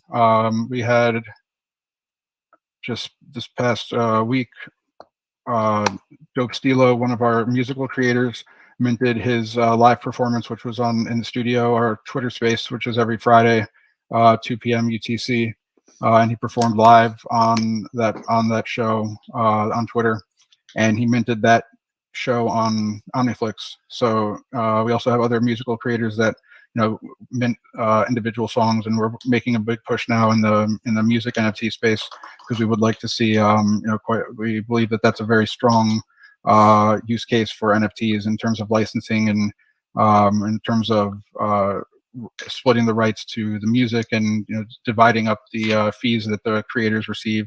So any musical NFT artists or music artists in general, we'd love to have you. In this coming this coming Friday on September 9th, we have Songs of Eden, which is who's a concert pianist from Sweden. He'll be performing live in the studio. He's one of our new creators, and he'll be launching a collection on Omniflix quite soon. So we are definitely would love to see a bunch of music creators coming in and minting with Omniflix, and yeah, you can mint. We have a couple of creators that are also minting books. So you can mint text documents, you can mint videos, music, regular images, digital assets, AI art. There's about 10 different NFTs that we have on the platform right now. Awesome. 10 different kinds of NFTs. Cool. Well, thank you. Yeah, that definitely answers the question about utility. It's really exciting. Are there any questions from the Osmosis side? No, I believe that most of the questions that they had was answered through the presentation. The one that was coming up was when LBP v2, but I believe you said October. So no, most of the questions that they had were answered during the presentation. I'm surprised nobody asked when Flix. Yeah, when Flix. Or when when airdrop. Yeah. When airdrop for sure. But that will be probably, in case anyone was wondering, probably about a month after the LBP, give or take. 4 to 6 weeks after the LBP, give or take. Awesome. 4 to 6 weeks. Thanks. Cool. All right. Well, that was Omniflix. Thank you again so much for walking through your platform, and yeah, thanks for being here. Of course. Thank you. Thank you for having us. All right. So next up, we have, I will pass it off to Kilo from Osmosis for the next guest. Yes, I believe Larry from Mars Protocol is going to be joining us to explain what Mars has been working on and exactly how it's going to affect our ecosystem and what it can do for you. Hey guys, this is Larry from Mars. I didn't know I'm supposed to prepare a slideshow or demo or whatever, so there's nothing like that. It will just be me talking. That's perfectly fine. You don't have to have one. Yeah, so I want to focus this on how Mars will bring to Osmosis, and the answer is that it's margin capability. So Mars Protocol is, well, we expect it to provide margin trading and margin yield farming capabilities. So that is what a lending protocol does. So how is it implemented? It will be using an innovative lending protocol design called the credit manager model. So if you're interested, I posted an article of this on Mars forum. So go to forum.marsprotocol.io. There's a post from me talking about the credit manager. So let me briefly explain how this works. So if you think about a traditional lending protocol like Aave or Compound, the way it works is you deposit collateral into their smart contract, and then you can borrow assets against those collateral. And at the meantime, what does your collateral do? Well, it can be borrowed by other users, or if nobody comes to borrow them, they just sit there in the smart contract doing nothing. And that is a rather inefficient way of of utilizing capital. So in Credit Manager, it works a bit differently. So let's say you want to margin trade, right? Let's say you want to go long on Osmo, right? In order to do that, you start with some Osmo you hold yourself. Then you want to borrow some USD stablecoin, that's the USDC, against those Osmo, and then you buy more Osmo with that borrowed USDC. So that is how you go long on Osmo on margin. So the way you do that with Mars protocol is you will open a credit account. So this credit account will be represented by NFT, and then you can deposit your Osmo collateral into that credit account, and then you can borrow a USD stablecoin against those Osmo. So in a traditional credit protocol, as we just mentioned, you cannot do anything with your deposited as Osmo anymore. Your deposited Osmo will be locked in a smart contract, either doing nothing or borrowed by someone else. But in our credit account, you now have your deposited Osmo, you now have your borrowed USDC. You can do whatever you want with those two assets. You can convert them all into Osmo to go all in Osmo, or if you want to go long on Atom, you can swap some of them into Atom. Or if you want to do some yield farming, you can swap them into one-to-one Osmo and Atom and put that into an auto-compounding vault. And everything, you see, you're doing all these with borrowed stable coins. So you're doing all these on margin. So that is basically what Mars protocol can expect. Like, this is what you can expect, what you can do with Mars protocol.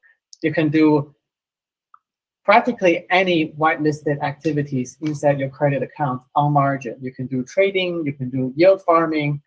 So we are working on a vault standard. So then so any vault that implements this standard can be incorporated into the credit manager. So if you think about a vault, it can be an auto compounding protocol, or it can be a liquid staking protocol. You put your Osmo into that vault, and that vault stakes your coins to a bunch of validators, and you're basically staking on leverage, right? It can be an arbitrage vault. It can be whatever vault you can think of that implements this standard API we are working on.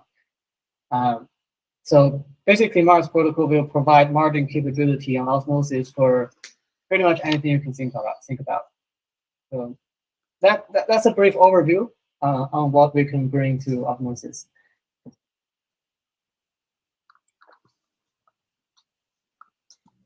That's it. Questions? Yeah, I've had Robo collecting some questions. Yeah. So one question that we got here in the chat is, of course, when Mars on Osmosis, what limitations are there, and what are what are you guys waiting for to be able to launch on Osmosis? Yeah, so we're still working on contracts. So yeah, like we got asked a lot, like what other Terra protocols are already launched? Like Kujira has been doing tremendously well. Why Mars is still waiting? That is what I would call a early comer disadvantage, which is something you see pretty commonly in crypto, that starting early is actually a disadvantage, because the latecomers, they build on newer technology, but we who started early, we built our stuff on older technology, and those older stuff we use become a technical debt to us. And that is exactly the case for us, because we started working on Mars back in April last year, so April 2021. At that time, Cosm wasn't the smart contract engine we're using. Is so new, nobody knew how to program it yet. Like, nobody knew how to write code properly. There's no best practices. The code can be very inefficient. So now our old deployment on Terra is gone. We decided it is a great opportunity, since we learned all these best practices over the month is a good time to clear our technical debt, to give it a deep overhaul, deep refactor of our contracts using all the newer stuff, all the new best practices. Yeah, so as mentioned, our contracts are going quite fundamental rewriting, and that has taken some time. So I think we're close to wrapping it up and sending all the code to auditors. So it's almost over. I still cannot give it a specific date, but soon. That's all I can say for now. I hope that's a satisfactory answer. Yeah, that's perfect. Thank you. I think I also heard you you needed time-weighted average pricing to be enabled on Osmosis as well for that Right. too. Right. Yes. Osmosis needs to have TWAP enabled on mainnet. Okay. Yeah, because we don't want to rely on centralized price stores. We want to be decentralized from day one, right? I got another question here from Ark in Discord. He wanted to know if we could get a quick overview of the V1 Mars products. Yeah, so actually we call it V2. V1 is what we had on Terra. So on Osmosis, it will be V2. And that will include a traditional Aave/compound style traditional money market. And there will be the credit manager that I mentioned on top of it. So there will be a few assets supported at the beginning, mostly the blue chips, including Atom, Osmo, USDC. And credit manager will also support margin trading of these assets. And there will be a few vaults. So in order for those vaults to work, we also need some inputs from the Osmosis team. Some changes on how token lockup, LP lockup works. So that may not be available immediately, but you can expect some auto compounding vault coming at some future point of time.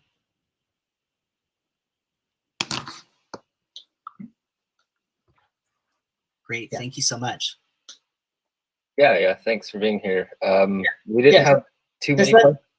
Oh, go ahead. Yeah, sorry, just let me clarify. This is all speculation at this point. There's no timeline. There's no guarantee on what feature we'll have. We're working very hard on it, but I'm not making any promises, not investment advices. Yeah. Just to make clear of these. Yeah, there wasn't too many questions because 90% of the chat was people saying, wow, he is the smartest person I've ever seen. So people are just... I have seen many smarter people. I'm just putting stuff they have built together into a usable product. That's all I do. All right, well, thank you so much for being on. If we do find any questions, I will be sure to forward them to you in case you want to address them. We appreciate you being here. Thank you. Thank you. All right. For those that are here, it looks like, unfortunately, our fireside chat with Sunny and Sergey is going to have to be postponed. There's some scheduling conflicts that came up at the last second.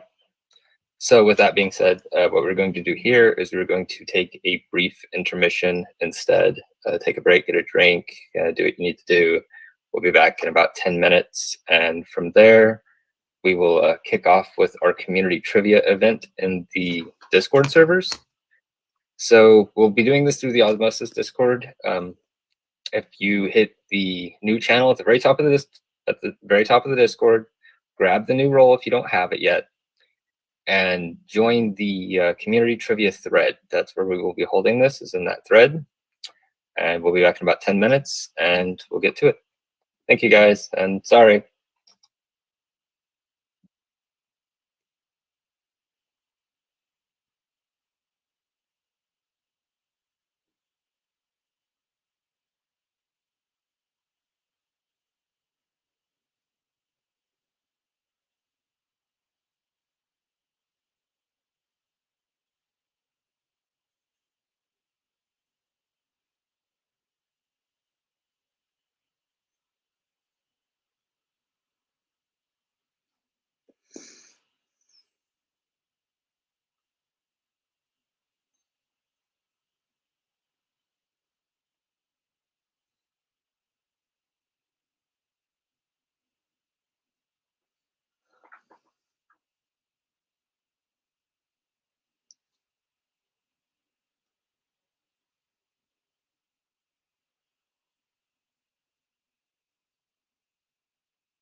Hey man, we're in a brief intermission. We're waiting to hear back from our contacts at Axelar. Sergey might have jumped out a little too soon.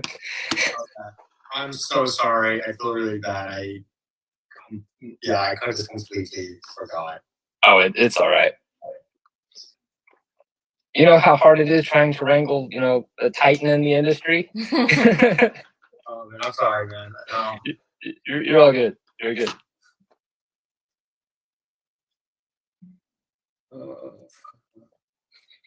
All right.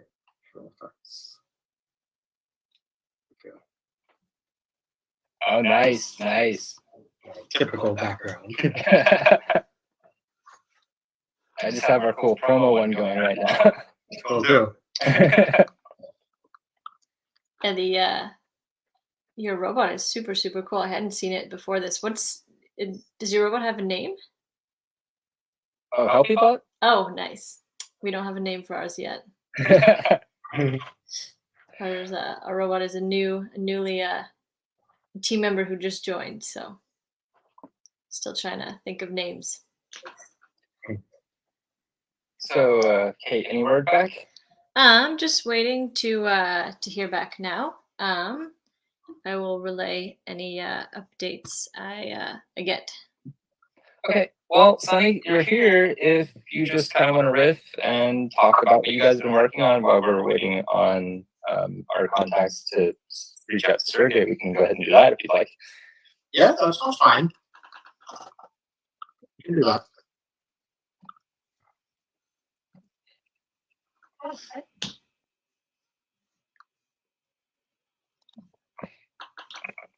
Okay, cool. Can you hear me still right now? Yeah, you're good. Okay, cool. Just switch my mic. Yeah, well, we're live whenever you want to jump into it if you do. Oh, wait. So what was it? You want me to just start talking about stuff? Yeah, so I've also got some questions that I was gonna kind of share with you guys that I can just kind of get into. I mean, cool. Yeah. If you have some questions, I think I'll make it easier. If you have some questions, I can just start wrapping off on. Yeah. Let's do it. So yeah, I mean, the first question, is pretty open-ended. Just if you wanted to discuss, not only what the integration, the partnership with Axelar looks like, kind of today, but then, longer term, what you see this kind of partnership symbolizing, and, some of the kind of the fundamental shifts in interoperability that we're going to start to see. Yeah. So, what this shift sort of is happening right now is, Osmosis is very, up until now, it's been very much like focused on just the Cosmos ecosystem, right? It's like, it's the primary DEX for like all of Cosmos, but, that's not our end goal, right? Like, we want to be like even bigger than that. We're supposed to be like the DEX for all of crypto. And we need to be able to like, list assets from every ecosystem, right? And especially if you like look at like centralized exchanges, a lot of the biggest volumes are coming from like, between these like base assets of like different ecosystems, and right. And so we need to be able to like spread our liquidity net over this entire space. And so, so obviously the end goal is you look 5 years from now, everything's gonna be running on IBC, right? And we see that actually starting to happen. You see IBC being built for Near and for Substrate and some other things as well. But like, in that transition period, while we wait for that to happen, we still want to be able to like use a solid bridge protocol in order to allow us to, not have to wait for the full IBC-ification of everything.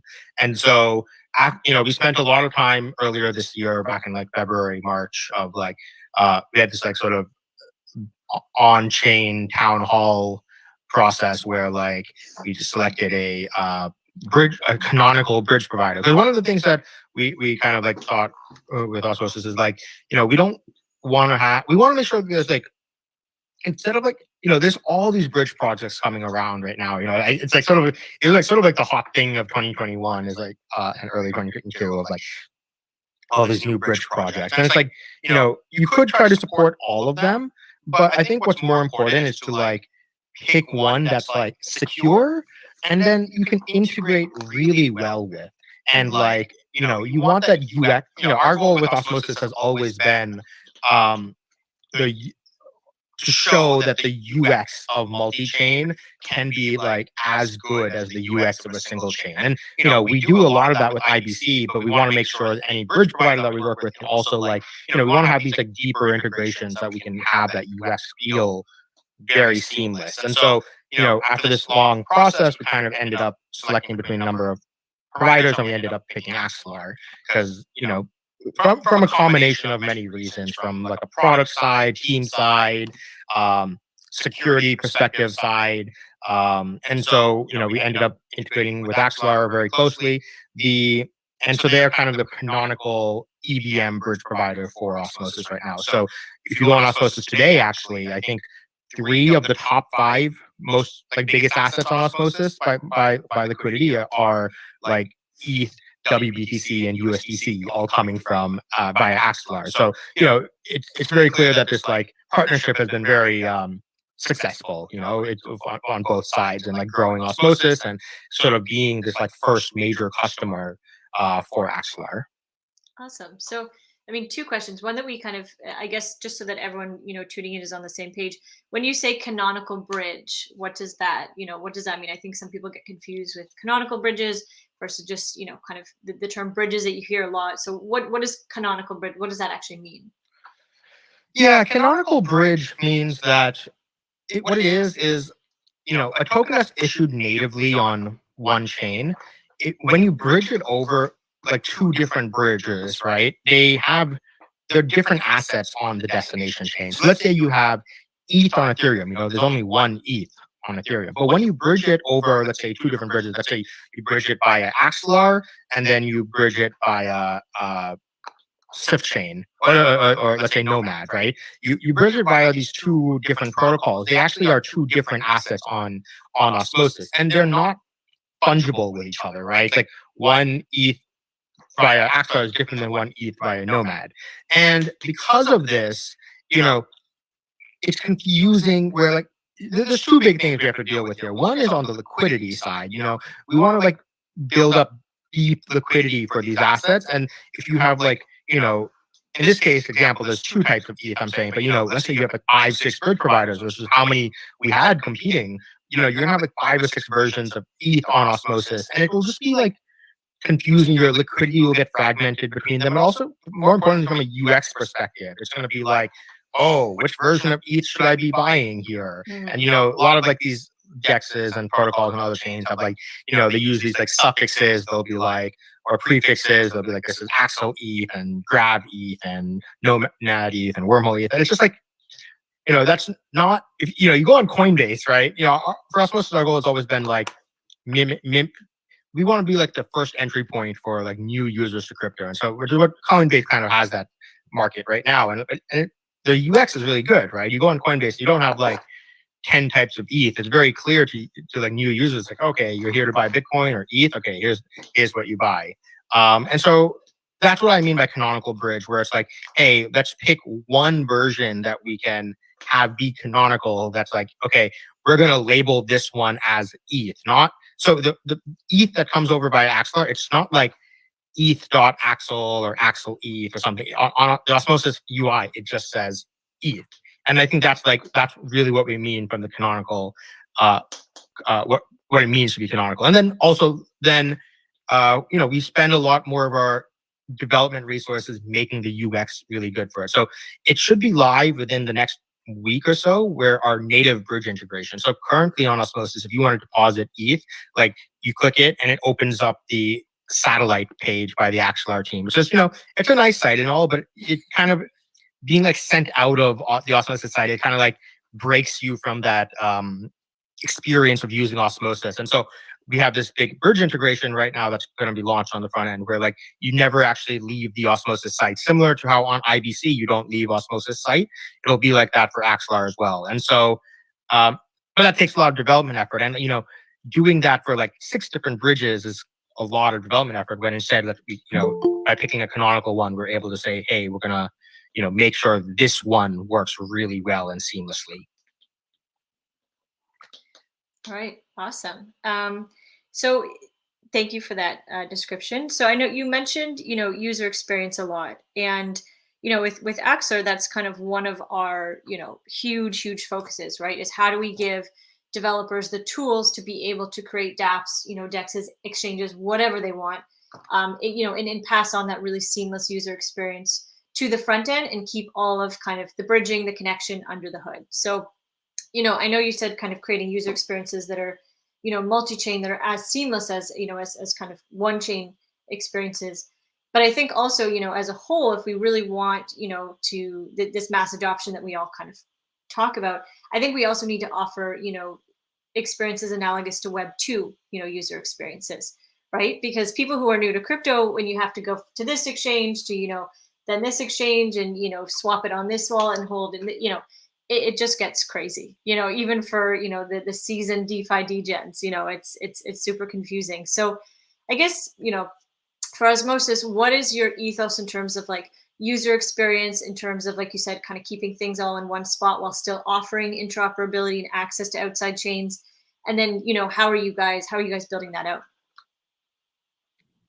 Yeah, so, one thing that people might not be aware of is that, like, there's a really high amount of overlap between the Osmosis team and the Kepler team, which builds like the main wallet for Cosmos as well. So, there's quite a bit of like integrations that we are able to, and make sure that like the wallet works very seamlessly with the front end, and like build this as like a well-ingrained, well-integrated product that helps, and that gives us the ability, the flexibility. Let's say there's like a UX feature that we want, like, ability to pay fees in any token, or there's all this like new sorts of like cool hotkey stuff that we're building, where it's like, let's say you're trading on Osmosis, and you don't want to like have to like pop out your ledger and sign like, do the ledger for every single trade you make, right? So what we can do is say like, hey, we're going to generate a hotkey, which, it's allowed to trade up to 5% of your portfolio or something like that. And then,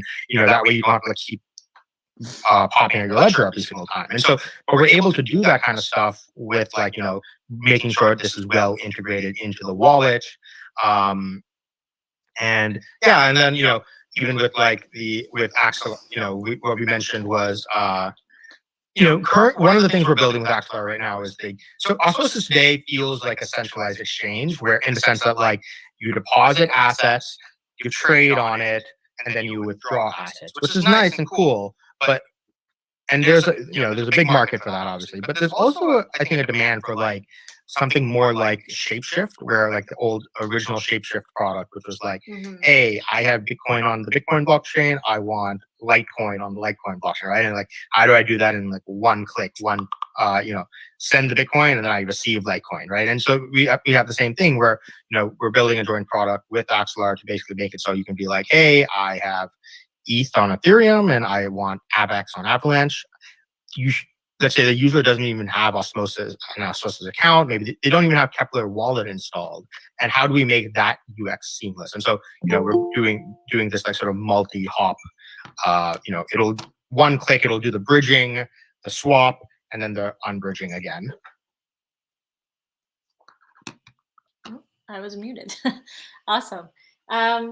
So yeah, I guess we throughout this stream we've been taking some questions from these servers. So yeah, we're live on YouTube, Twitter, and then we're also streaming into the Osmosis Discord server. So on Osmosis side, just before I get into my kind of last prompt here, are there any questions that have come in that we want to pass on? Oh, yeah, there's a billion questions in the Osmosis server. Anytime Sunny's anywhere, then there's a billion questions. All right, let's get into some. When algo, when merch store, when alpha, we have all the questions. I think the one that people really want to know about is, what exactly are you working on right now that you can tell the community should be in the near future? So, very near future right now is we're targeting to get the next upgrade for Osmosis live in about, 2 to 3 weeks. This will include TWAP, time-weighted average price oracles. as well as interchain account stuff and just like generalized improvements to the Cosmosm stack. And then the next big feature that I think people will be really excited about will be in the following upgrade, which will be stable swaps. So people probably know that we were stable swaps have been in development for a while, but they were kind of like with the whole bug that happened earlier this summer. It was like we kind of like paused feature development for a little bit, and we're like, okay, we got to go finish, improve a lot of the security practices and stuff. And now we're like back on the roll with like feature development again. So stable swaps will number one, and then after that we'll be working on order books, and then we're gonna see like a lot of cool like stuff coming from the like larger Osmosis ecosystem, right? Mars is going to be launching in next within the next 2 months probably. The Ion DAO is I know they're going to be making a proposal around like the stablecoin stuff that's been being discussed in the Telegram. So there's a lot of cool ecosystem projects coming down the pipeline as well. Yeah, certainly. That's one of the things we had Larry on earlier. They're talking about Mars. This visit to go over everything that's going on in our ecosystem, and there's a lot of really cool stuff that's going on. I had another user that had a question that said, "Would it be possible in the future to have various bridges?" But I don't believe that really is the goal. But going off of that, I kind of want to pivot there a little bit. With Frontier, where you have your permissionless assets and everything can just come in as it is, do you think that interchain being able to stack transactions might help with that UX a little bit? Mm-hmm. To where you could set it up to where you could send Grav and just get it and have it automatically go Axel and just pop up. So can you explain what you mean by that? With interchain being able to stack your transactions, do you think that we could might have a future where someone can deposit Grav on Frontier and just have an interchain transaction where it just automatically converts it over with what we have available to Axel? Yeah. So I think you mean like by the bridge, like ETH from Gravity versus Axel.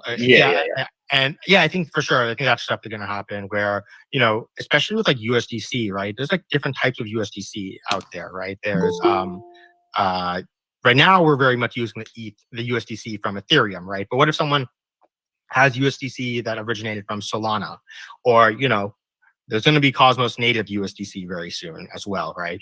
Stay tuned for some more information on Cosmoverse. But once Cosmos native USDC is out, right, we're going to want to migrate everyone to using that. But at the same time, Axelar ETH is still going to be like probably a big onboarding spot for that, right? And so we want to make it so, you deposit Axelar ETH and then it auto swaps to like the native Axelar USDC. It'll auto swap to the native USDC, and then same thing with like you can bring over ETH from Gravity. It'll auto swap to the Axelar ETH, or you bring over So that I think we want to make sure we can like have, and that's kind of why we have these stable swaps in development, so we can do things like that. Yeah, for sure. I think Kate had one more from Axelar's side. Cool. Yeah. I guess last question from our side, and then we will get into the community trivia, which I know people are really excited about. I guess the question that I wanted to end on is, when we think of kind of, universal asset transfer and bridging, we think of it very much in terms of, just kind of pure and simple asset transfer. Right. But now with the onset of, general message passing, which is live on EVM chains, it's coming very soon to IBC chains. How do you see that kind of playing into this idea of like an interconnected future within, DeFi, when it opens up things like open gaming, universal NFT lending protocols and platforms? So how do you see kind of the general message passing? So being able to send information across chain as well as assets. How do you see that kind of playing into, DeFi and Web3 of the future? Yeah, so a lot of these features that I've been mentioning, like the shapeshift style UX and stuff, that's only possible with like the general message passing, right? We need to be able to, when you do the bridged asset from ETH, we need not to send the tokens, but we also need to send the semantic data of what it means to be able to, like, what to do, what the trade to do is, and then what the destination address of that app, the result of that trade, where to send it to, right? And so we need the general message passing for that for sure. And then there's all sorts of other things that really once you have general message passing, you can have like the level of composability that you have on a single chain is what you're going to be able to do cross chain as well. So it's really going to just open up a whole new world of things that we probably can't even imagine yet, to be honest. Yeah. Another one that, for example, is currently I own the ENS name for osmosis.eth. It would be nice to hand that over to the community pool, or like the Osmosis governance system, so they can own osmosis.eth and like decide what to do with it. Nice. That is cool.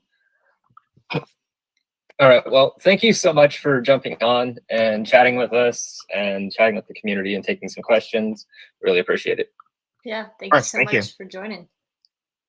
Guys, sorry for being late. No It's all right. It happens, man. It happens. Yeah. All right. All right. Well, fun. Thanks. See ya. All right. For everyone else that has been following along with the stream, before we get to our next presenter, we are going to do a community trivia event. If you haven't yet, jump into the Osmosis Discord. Go to the very top of the Discord and join the thread in there for community trivia, because that's where this will be taking place. We will be reading out some trivia questions, and the first person to answer will win some Osmo. I should also point out that all winners from this event will be put into a pool, and we will draw for five grand prize winners that will be paid out by Axelar. All right. So we're also for everyone, I believe if the structures, we'll do an Osmosis question and then an Axelar question. So people in the Axelar server, if you joined in the community trivia channel, we'll be dropping them there. So because we're streaming live into Osmosis and not Axelar Discord server, for those who aren't following along on either YouTube or Twitter, I am going to be dropping the questions in the thread there, in the community trivia thread. So I believe Axelar community members can answer the Osmosis ones, or they just get the Axelar ones.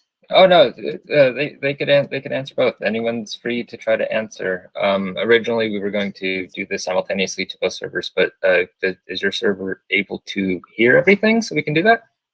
They are not. So what I'm going to do is I'm just going to drop the actual question itself in the chat, so people follow along can. Okay. Yeah. We'll do it like that. The first person to answer in either server will win, so they can answer all day questions. Cool. All right. So I guess we'll do one. I'm just looking at our copy here. So one question. So Osmosis, Axelar, and then we'll kind of switch back and forth. Yep. Like I said, both servers, you can answer in either one. You can answer in the Osmosis one, or for the Axelar people that are in yours, when you drop the question in, the very first person to answer that one correctly, they'll win as well. So we'll take 2 winners per question. Okay. All right. So do we want to, I'll let you drop the first question. Sure. All right. Here we go. First question coming in. That would be from Osmosis. What is the maximum bonding period for a liquidity pool on Osmosis? 14 days. Nicely answered. That was quick. Just as a side note, I am, I think, looking at something else. Oh, no. Oh, no. I got it. All good. All right. You want to read off the other one and post it? I will drop that into here. We can still, yeah. All right, cool. Well, somebody actually answered it on our side too as well. All right, yeah, cool. They must be watching the YouTube stream. That works. Yay. Technology. Great. Technology. Web3 is the future, guys. All right. Cool. Next question from our side. What consensus mechanism is Axelar based on? Oh, wow. That was quick.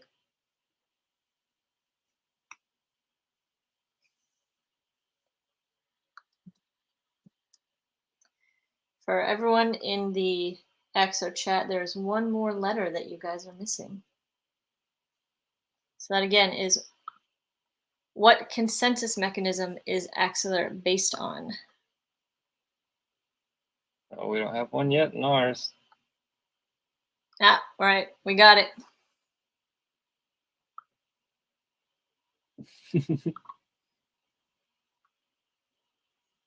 You got one in Axelar? Yep, we have the. They got the very first letter there, huh? Yeah. There's I think we're just gonna go ahead and call the closest one with God Monkey here, proof of stake. It is delegated proof of stake. It is, yay. And actually the same person with the username, please give up. Won both questions from our community side so far. All right, now I guess it's Osmosis' turn for the question. All right. For the osmosis question, here we go. What does SFS stand for? Wow, that was fast on our side. No responses on ours. So we have a reigning champion. All right, there we go. Again. Guys, please give up. He's killing it in this chat. He's just a beast. All right, you got it on your side? Yep, we're good on ours. Okay, next question for Axelar. How many source chains does Axelar currently support? And there is also a handy website to check this in real time that I'm not going to give the name of, but I'm just going to remind people is there. Oh, so close. Nothing on our side yet. I will give a hint. There's a handy scanner, which may or may not be called Access. All right, we got it. We got the answer. We're still working on our end. They're working up to it. There is a handy dandy scanner that may or may not be called Axelar Scan that you can check it on. Some alpha there.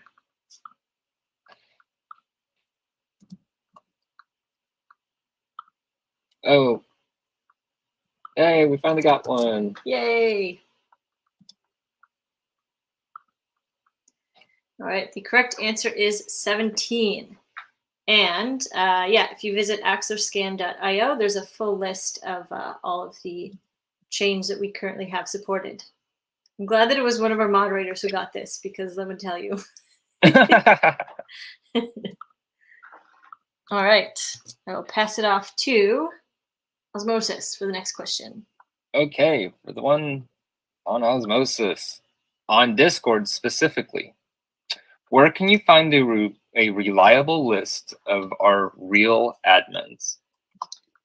So just for context, I think for Axelar side, we're looking for the channel, correct? Yeah, correct. Okay. That was quick too. Yeesh. All right. Do we want to? So there's one more. Oh yeah. All right. We got it on our side. Cool. Wow, we have a 2-time winner in ours. Nice. Oh yeah. Nice. I'm glad the mods here are tuning in and winning some of these. It's moderators versus the community. Who knows more about Axelar? All right, I'm just gonna.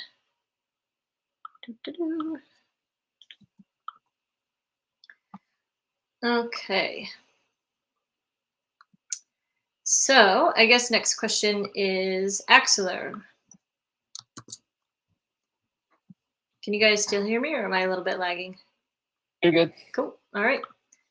The next question, just gonna drop it in here. My internet's being a little slow. All right. What is the top flow on Axelar's satellite?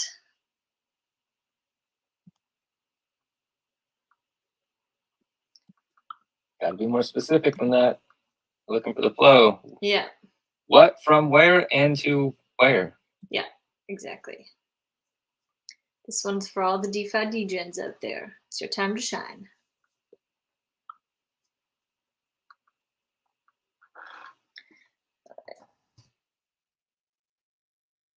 Yeah, so we're looking for which, Wow. yeah, from where to where. So there should be 2 answers. Again, 3-time winner. Wow. Nice. You're on a roll here.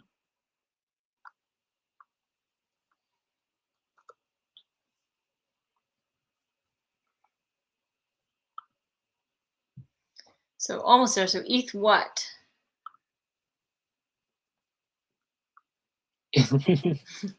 Terra is not one of the top flows. Oh no.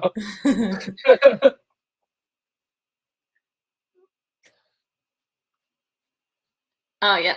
All right. I think we have the winner. Yeah, we have the winner. Nice. We gotta. Here we go. All right. We have the winner. The correct answer is ETH USDC to Osmosis. All right. I'll pass it over to Osmosis for the next question. Okay, next question is, how many days must a prop be open for discussion on Commonwealth before going live? Wow, that was quick. We don't have the answer yet. Oh yeah, we got it. All right. We have our winner here. All right. Let me just mark.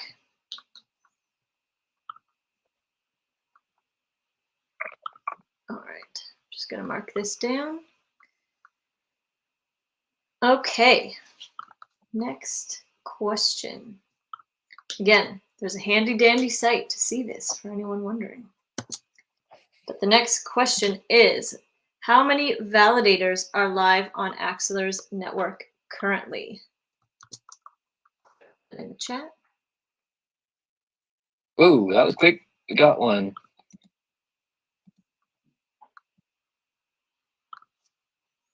So this is live, so not in that meaning online. All right, we got the answer. No, there's more than 4. There's more than 2, thankfully. More than 4, I hope. Yeah, more than 2.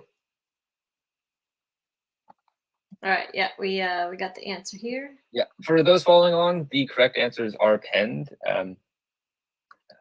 You got your correct answer on your side? We do. Okay. It is 45. There's 47 total, but 45 are live. Don't know what the other guys are doing. All right. So yeah, for reference in our server, the first correct answer has the Cosmos emoji on it from the Axelar account. So if you pin it to your own account, we're gonna know. Hey, Alf. Right. Okay. Second to last question. All right. Last Osmosis question is, how many hours a day are support staff available?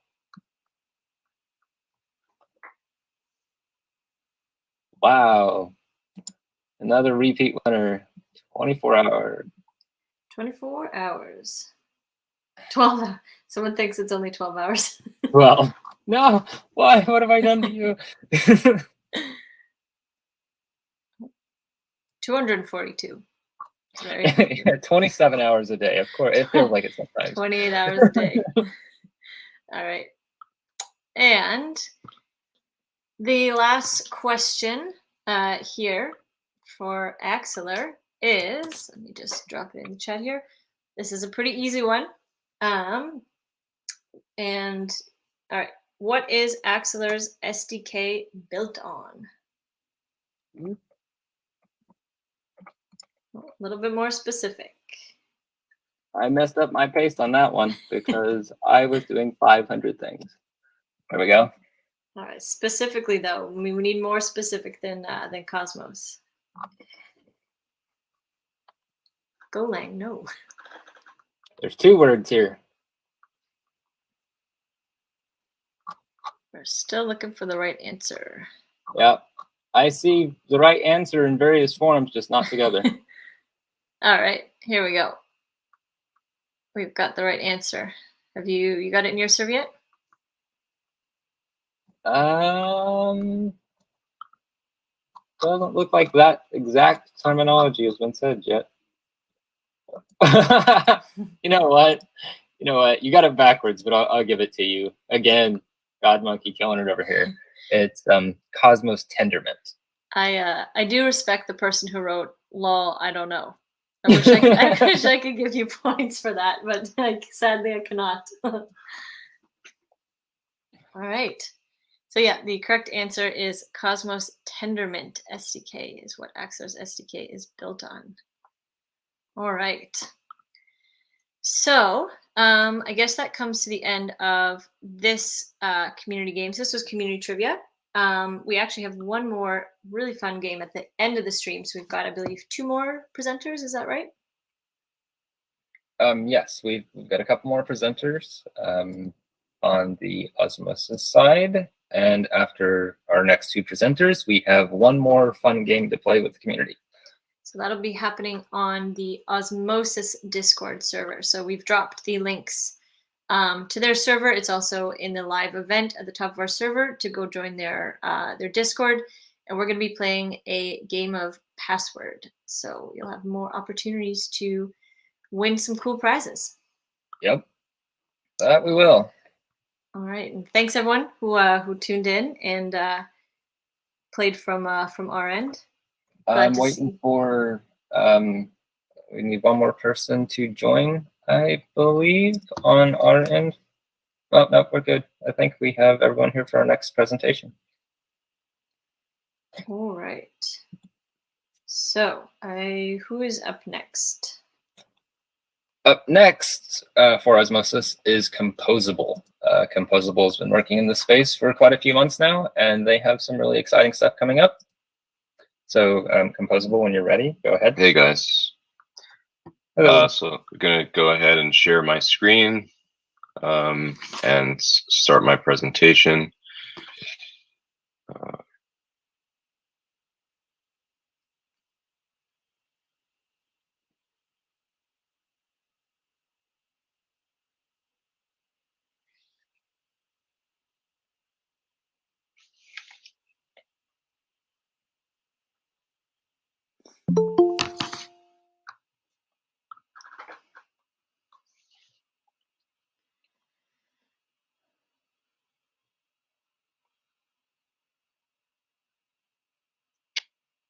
Sorry, just give me 2 seconds.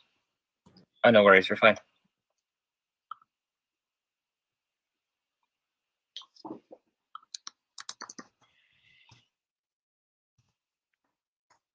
So, okay, nice.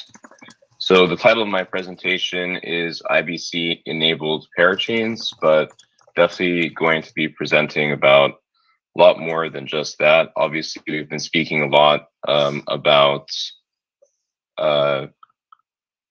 bringing IBC to multiple different ecosystems.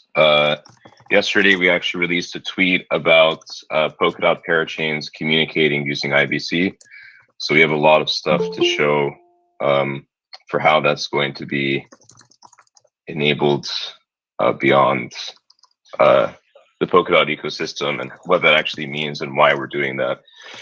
So again, the biggest reason as to why we were initially focused on, like, you know, it's kind of weird that we're a parachain and that we're pursuing things like IBC and deploying CosmWasm onto our chain.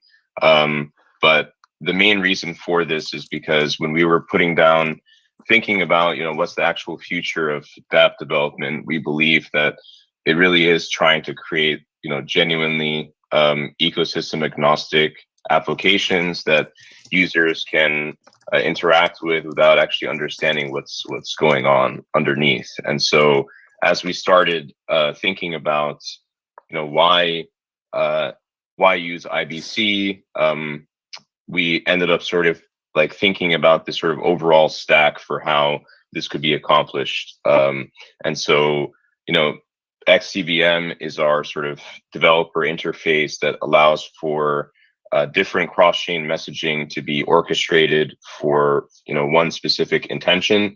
As an example, a user could interact with an application that lets them perform a swap, one position for, say, Osmo, for ETH on Arbitrum, and for KSM on Picasso. So really being able to have this like unlocking all the different value generating opportunities and like seamlessness of portfolio management really requires this kind of top level logic framework for things like IBC and other sort of messaging protocols that do sort of trustless communication. And so our focus is to provide this entire stack so that the future of sort of decentralized applications no longer need to be restricted to only one chain, and also no longer have to be restricted to strictly dealing with non-EVM chains versus EVM chains as well. I think there's been this topic of multi-chain, which is just applications deploying onto as many chains as possible, cross-chain trying to have those applications do things across each other. And what we're then saying is we introduce this kind of new concept of imagining sort of chains as just simply the kind of like same way your mobile phone operates on a specific carrier when you're in a specific country. You don't necessarily know sort of what the actual provider actually is, but you do know that you're getting service. And so we're hoping to bring about this kind of composability to unlock these new types of applications in the future with our stack. And so I'm going to go a little bit more into detail about what is Xcvm, why does it matter, and how does it fit into the sort of broad stack and the work we're doing with IBC. So unlike other solutions for interoperability, it is really complicated to build sort of custom logic to interpret communications from one chain to the next.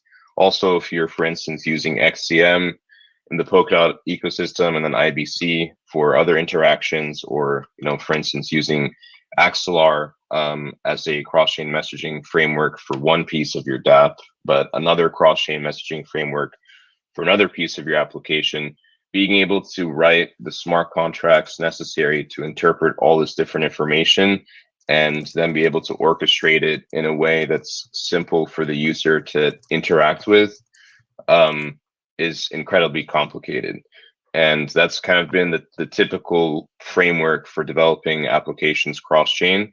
In our case now, we're saying use Xcvm, which is essentially an SDK written in Rust, so compatible with Cosm Wasm. We will also be releasing a Solidity SDK as well. And effectively what this does is it generates programs for cross-chain orchestration that then get propagated to multiple different satellite contracts on different chains. So now this concept of needing to create custom logic on every single chain and like maintain this, and when you make sort of one upgrade to another chain, having to also like keep these different upgrades in sync. So really trying to build this alternative tooling framework that lets people be able to just quickly deploy an application, deploy a program that they want to interact with multiple chains, and then have the satellite contracts be able to remain interpreters of these various messages that are being orchestrated by Xcvm. So just taking a step back, so our sort of core infrastructure is a parachain. So we're a substrate chain living within the Polkadot and Kusama ecosystems. But for us to be able to offer this type of interoperable sort of cross-chain smart contracting methodology, we really needed to look to the Cosmos ecosystem for technologies that we could use to push this vision forward. And so we have been pioneering IBC to Polkadot.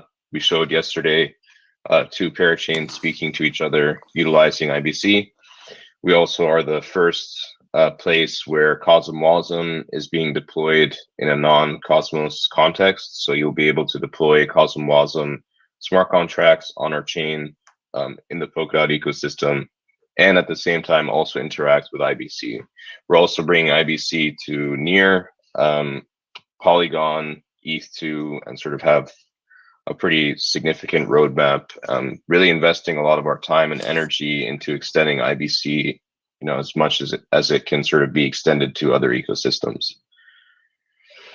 Now, what was the interest that actually we had in IBC to begin with, right? So we initially were looking at Xcvm and quickly realized that Xcvm is not extendable to other ecosystems, but that Trust, in 5 years from now, major, players in the space want to be relying on Trustless Bridges. Trustless Bridges are undoubtedly the most secure bridges in the space, and for major players, there really just is no point for them to take on additional risk to use trusted third parties for bridging. And so when we were looking at, what bridging infrastructure are we going to really invest in to build, the hardest is obviously trustless bridging, but I think it's the one that is super important for like the future of the internet. And so we have spent a year basically building this bridge between Cosmos and Polkadot and bringing IBC to the Polkadot ecosystem, specifically because, I fundamentally believe that having a trustless bridge is the type of infrastructure that exists, for the next 10, 20, 30 years, especially when we think about more and more people, more and more corporations, more and more traders, asset managers getting involved in this ecosystem. Trustless bridging really becomes the sort of only solution. And so, so to sort of push on that point a little bit more, this type of work is really difficult. It requires protocol changes. We have to pass a Near enhancement proposal to start pushing the work with Near. We will also have to do the same thing for Polygon, for Ethereum. So these things are all sort of not only like a massive kind of technical undertaking, but it's also a significant political undertaking. But we're definitely excited to be pushing ourselves and the communities that we're trying to impact to actually push forth IBC to these other ecosystems outside of the Cosmos. And so what this overall looks like is, we're envisioning our infrastructure sort of being almost like a cell, where Xcvm is the on-ramp to interacting with the transport protocols that we're building and the core infrastructure that we're building on our parachains as well. So what this kind of starts to shape up into is essentially this kind of like Web3 OSI model, where you have Xcvm as the sort of primary location where cross-chain applications get built. We then have a routing layer that specifies if you want to swap something, where to actually conduct this swap. OTP, so Xcvm is compatible with any transport protocol, so XCM, IBC, Axelar, etc. And then infrastructure, which is our 2 parachains. Now, the use cases of this, I think, are super interesting. Obviously, there's the abstraction perspective. There's obviously cross-chain NFTs. There's like kind of like the obvious use cases. But I do think fundamentally for me, a world in which chains are now connected is a world where sort of the efficiency of crypto can really be realized the same way that the efficiency for the equities market was realized once there was kind of like a central clearing DTCC situation. And so if we're now able to have applications speak to each other, markets become significantly less fragmented. And so there's going to be massive arbitrage opportunities, massive MEV opportunities, yield aggregation opportunities. I think also with DYDX coming to Cosmos as a Cosmos SDK chain, it's really and we also have Say network spinning up as well. Like this world in which a user can spin up an application, a vault that allows them to invest into multiple different derivatives on multiple different chains with perhaps a single collateral base. Like these things become possible, and not just like not necessarily a single collateral base, but also just being able to have 5, 6, 7 open positions across multiple different chains, across different protocols, I think is massive for someone who wants to have the same level of flexibility that would normally be present in the sort of normal equities kind of TradFi ecosystem. So I'm really excited to see kind of like these sophisticated types of applications, but also the types of applications for users where it becomes so stupidly simple to interact with something, but still preserve trustlessness and non-custodial and decentralization for the overall architecture. So how does Xcvm actually work? A contract gets deployed onto our chain, but can be also deployed on any chain that's compatible with our SDKs. Routing layer specifies where sort of this function specified in this contract gets executed. For instance, swap could mean swap on multiple different chains, multiple different dexes. Messages then get passed over IBC through the satellite architecture I mentioned previously, and execution then happens. So this is like a stateful asynchronous execution methodology for cross-chain applications. And how this actually works is, as an example, we have an Xcvm contract for taking out a loan. In this contract, a developer would basically specify, LP, bridge, and then lend. And in this case, this Xcvm contract would get deployed with these instructions. These messages then get passed from chain to chain where that's occurring. So first LP, then a message is passed to the next chain where that message is interpreted and the action is executed until the loan is fully taken out and the full actions have been completed. And this is kind of like very graphically what it looks like. So for the first time, people can actually kind of compose state across different chains in a trustless manner utilizing IBC, and be able to then kind of orchestrate these compositions using an Xcvm contract, which is, again, just a single contract that can be deployed anywhere that a developer is interested in doing so, and connects across all the ecosystems that we're connected to, prioritizing IBC, but then also through OTP using things like Axelar, etc., that can also pass messages and do these types of orchestrations in the EVM context as well. And so just to sort of like wrap up my presentation, I just also wanted to highlight, what does this stupidly simple experience look like for a user? I think it's really interesting to be able to start thinking about, in a world where sort of every chain is connected, what does the user sort of benefit from? And I think the biggest thing is user experience. And so typically we've seen applications that have prioritized UX like Celsius, etc. They're super centralized. They end up, trading user experience for kind of like throwing decentralization out of the window. And so we're now envisioning, okay, what do UIs actually look like for these types of functions? And so here, very simply, a user could be able to specify, here are the assets that I have on these different chains, connect their wallets associated with these different chains, and then specify, what do I want out? And everything then becomes specified on the stepper for the user to see. But again, it's one single sort of one-click execution. And I think that's super valuable for users long-term.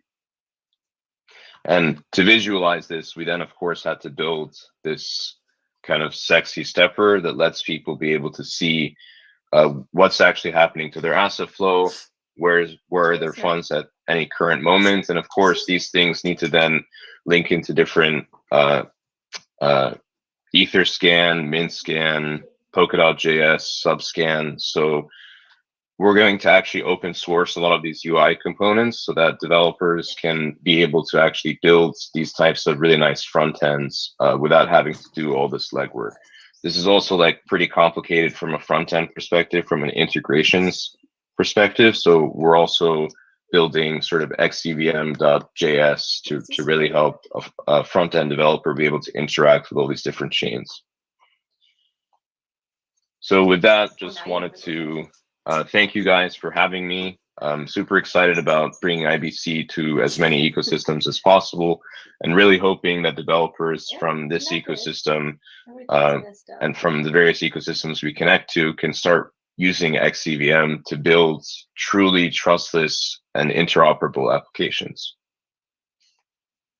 I'll stop there, I guess. Are there any questions? Yeah, Robo's collecting a couple of questions now. While he's doing that, do you have any on your side, Kate? I don't see any on Discord, but I'm just going to check on YouTube and on our Twitter. So stand by. I do have a quick question from someone here in the Osmosis Discord. How will OTP integrate with upstream composability developments such as ACBI? Yeah, so it's actually like, they're kind of separate. So OTP basically is in specific regard for like IBC, like basically different transport protocols.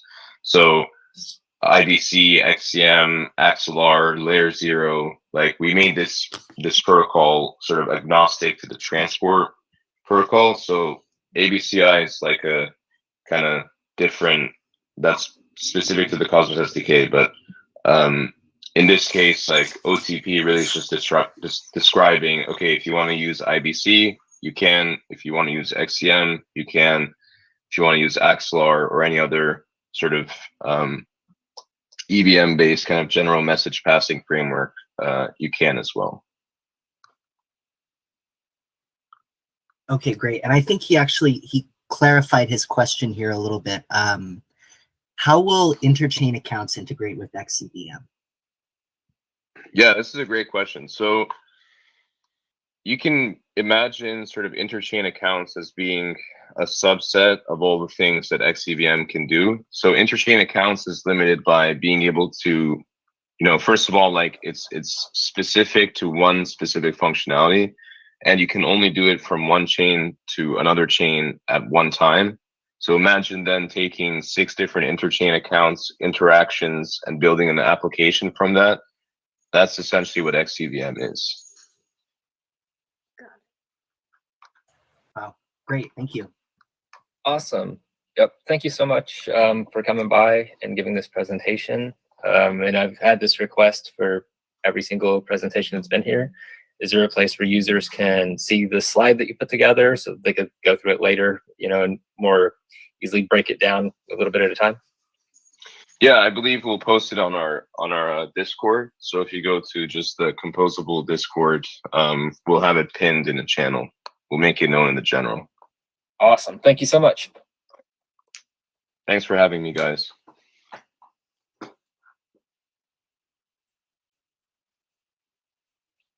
All right, so next up, our last presentation of the day before we get into our password event is Leica. They've been, I've seen them on the ecosystem page for a while now. They've been hard at work at some pretty cool stuff, and I've been in talks with one of them for a few months now, and I personally am super interested to hear what they have to say. So Leica, whenever you're ready, go ahead and take it away. Oh, hi everyone. So let's just share my screen. Is everything all right? Yep, looks good to me. Okay, firstly, thanks a lot, Lido from Osmosis, for inviting us here. We really appreciate it. A little bit about me. My name is Oat from Leica Labs. And at Leica, we are building a development tool for Web3. Before we begin, let me show you something. And these are pictures of good tools that were invented in different times. And the first one on the left is the Gutenberg printing press. It was one of the first printing press ever invented and helped spread books across Europe. It's eventually taught millions of people how to read. What a fascination machine, right? And the second one is a modern example, the tool suite from Adobe. As you know, Adobe created a lot of tools, and it made graphical illustration on the computer easy and wonderful. Both of things show us that the adoption of any given innovation is driven by good tools. And that's what we are trying to do. But our focus was on Web3 infrastructure. We really believe that Web3 is here to stay. So let's build tools that help people build better. And this is what Leica UI looks like. It looks similar to other dev tools like Postman or Hopscotch, which are request builder for Web3. Leica is simply a request builder for smart contract, so you can use it to call requests without writing a single line of code. You just open Leica, connect it to your wallet, pick your contract, and quickly send a message. It's a boost of developer experience when developing smart contract.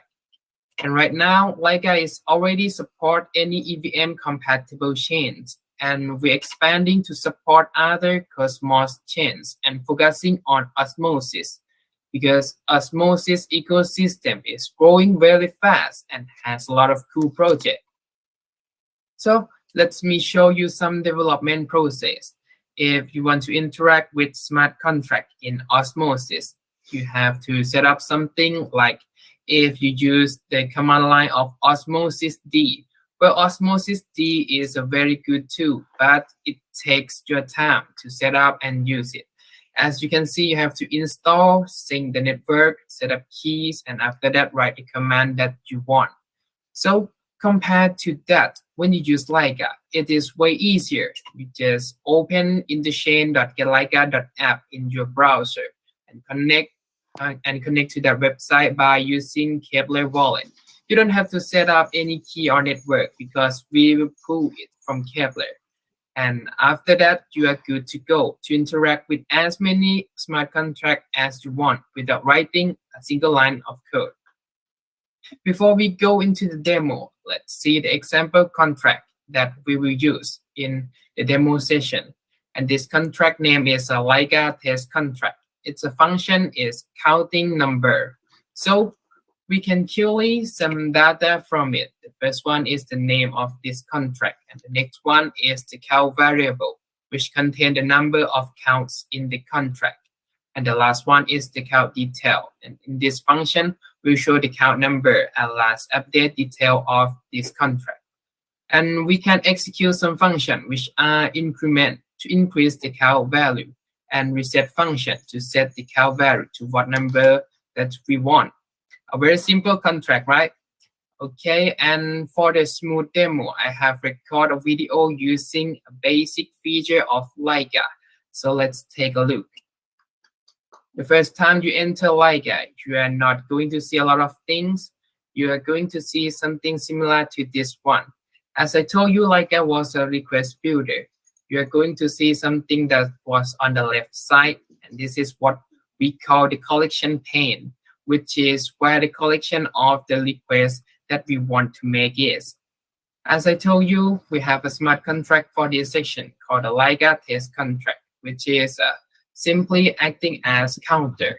It's already deployed on Osmo test 4, and I already set up some message which are increment and get the count. So let's take a look at the get count. And when you use Leica, you have to select the type of message that you want to make at this drop down. So in this case, I want to get count, which is the query message on the address on the right side. As you can see, this one is the destination address. And the message that I sent is down here in the method message. So I'm trying to send get account to this contract. And we also have provide you with a handy feature called show basic mode. which is going to convert this message that we are trying to send into base 64. So you can use it on elsewhere. And the other message is an increment message. But before we using, you have to connect to your wallet by clicking on the red button right here. And in this session, I'm going to pick a Kevlar wallet. And after I connect Kevlar wallet to Leica, this is my wallet that show I'm on the address at end with K and A. So you can see it on the Leica. And Leica will show you where the network you are. So you can change the network to what you want from wallet. And Leica will pull it automatically. Right now we are good to go. Let's make a killing message by click send button. After that, you can see the response of the count that is equal to 8, which is the value of this contact is going in the contract. So let's try to increment the value by using execute message by clicking send right here in the execute message. So it's going to pop up that we have to approve this request. And after we approve it, let's get back to Leica and waiting for a while.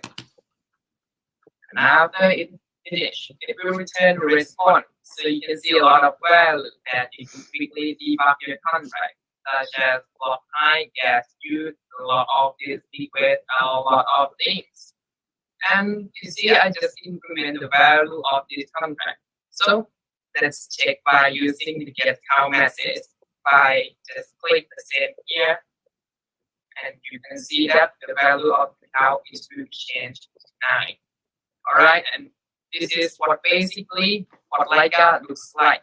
And this is just one of our features. We also have many other features to support the development, and we continue to build more and more.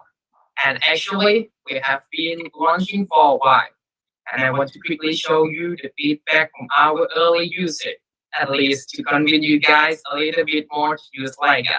And it's really helpful. So you can join our community by this QR code. And this is all about Leica. If you have any idea about Web3 infrastructure or any cool solution, please let us know. And don't forget, the adoption of any given innovation is driven by good tools. Thank you. Thank you. I think we're collecting a couple of questions right now. Kate, I'm going to go ahead and defer to you. Do you guys have anything for them? Nothing right now, but let me, again, I'll look over our socials. Okay. I've got a question. A lot of users in our Discord are really curious. It's pretty clear you build amazing tools for people that build things, right? You build things for people that build things. But a lot of people are curious how this will improve like UX and quality of life for the end user of some of these protocols. Do you have any real world examples of how Leica is improving the situation for the end user?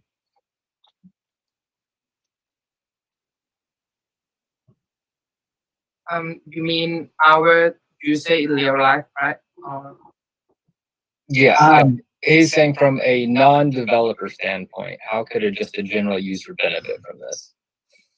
Oh, for the general user, you can, and if you want to survey the contract of any protocol, you can use Leica to import the API of that contract, or you can, or that contract is approved in the chain, or that contract is verified in the chain. You can pull it, all of it in Leica, and you can see what the request and what the return, so whatever that you want. If you are general, that you are non-dev user. Yeah. I think I can add on to this. Okay. Hi everyone, my name is Chin. I'm also in the team with with Old. And yeah, basically the first thing that Old mentioned is really powerful, because imagine if you are non-dev, right? Me, I'm also a non-dev. I cannot code, but having all the UI and stuff, I can investigate or interact with any contract that is, for example, there's some incident. I also did this in the past. Some incident happened. I want to know what's going on in the contract. So I just imported investigating all the methods that are exist in the contract, and then I can know better of what I'm dealing with as an end user. But yeah, frankly, it's not something that straight right off the bat is going to be a really beneficial thing. And the second benefit is, obviously, developers going to ship faster with this, because interacting between smart contract developers and front end is going to be super easy, because now you have something to communicate with each other, just requesting a contract and then sending over to other teammates, and also testing it out right away by not writing the code here and there. And I think that's essentially what Leica is trying to help. Great. Thank Okay, you so awesome. much. Thanks. Well, thank you guys so much for coming on and being a presenter for our event. We appreciated having you here, and I'm sure our community is appreciative of understanding exactly what it is that you guys do. Thank you again. If we find any more questions, I'll forward them over to you. Thank you. Bye-bye. Thank you. Thanks a lot.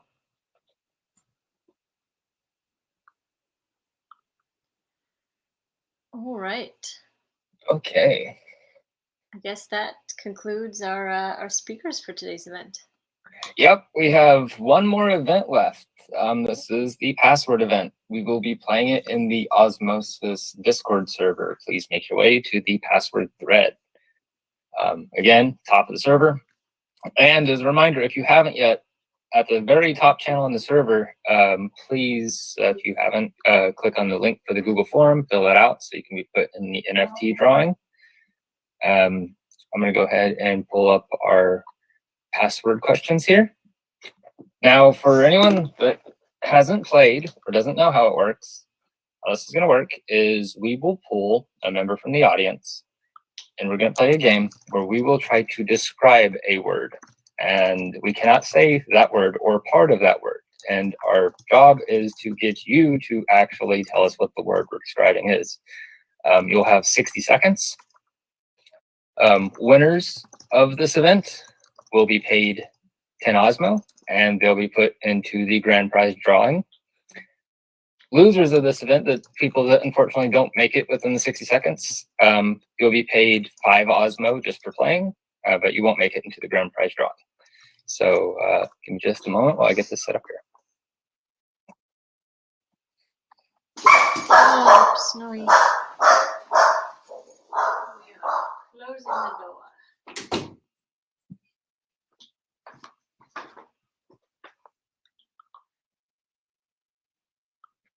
All right, so for everyone from the Axelar side, this is, again, we're going to play this in the Osmosis Discord server. So I've dropped the link in the updates channel, which is the very first announcements channel under community. I've dropped the direct link there.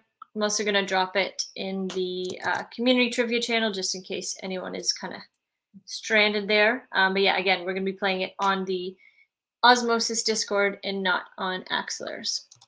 So head on over there to join in and get rewarded. So yeah, like I said, any answers that you put into the Axelar's server unfortunately won't be counted. Hop on over to Osmosis. All right. I'm going to go ahead and get this started. If you want to go ahead and play the game, make sure that you've posted and you're in the password event channel. You might want to just say something there, make it easier for me to find you. I'm going to draw a user at random to play.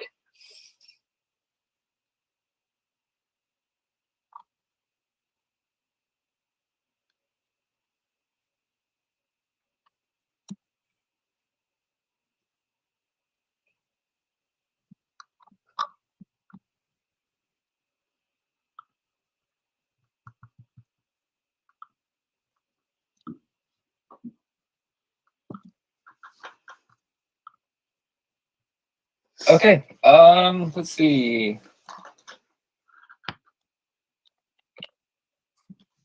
Sin from Osmage. I'm gonna go ahead and pull you up, and you're gonna take the first question.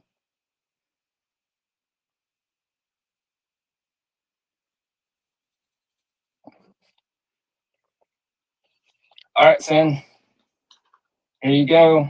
I'm gonna go ahead and put 60 seconds on the clock as soon as I ask you the question. So, as soon as I start describing the word, rather. So, be ready. This is the canonical bridge provider for Osmosis.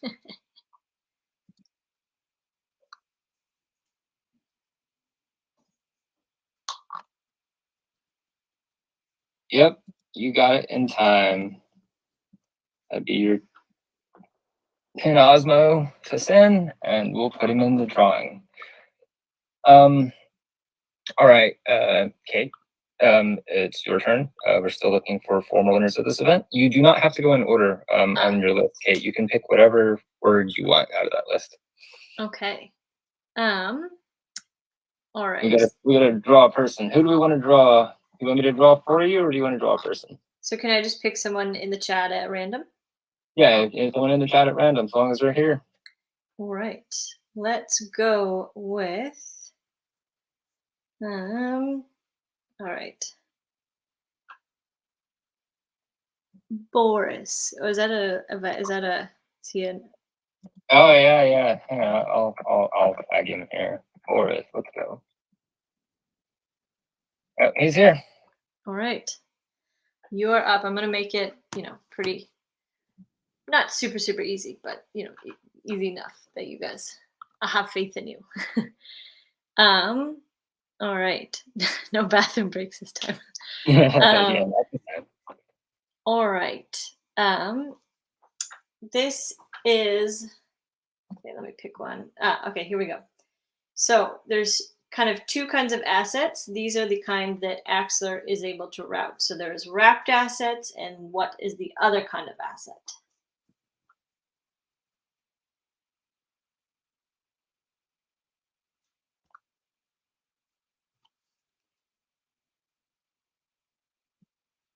So it's not. It's kind of higher level than like the actual name of it. It's the kind of asset. So you have wrapped assets, and then what's the other kind of asset that you have that is not wrapped?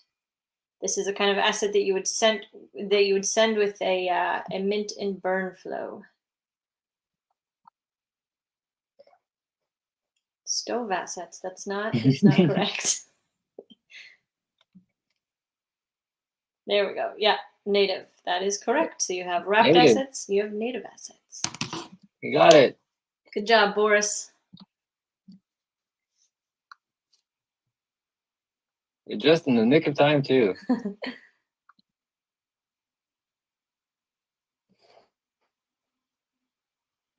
Okay.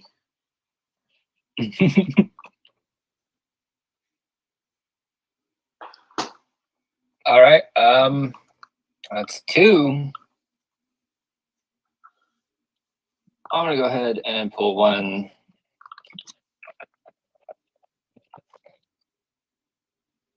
SK, you're up. Here.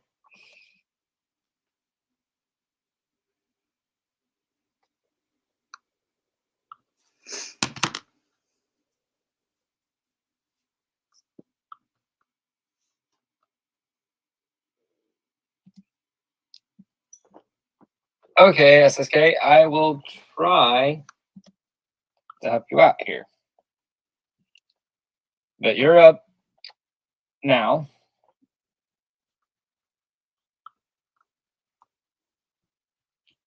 Let me find one for you.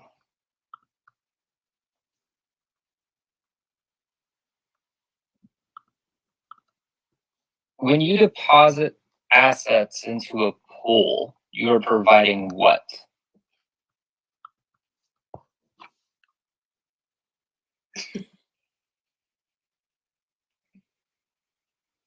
The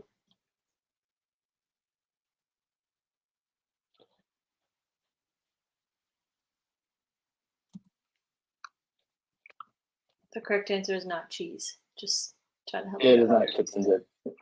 Hey, look at that. SSK got it. Don't know how. What a great community. All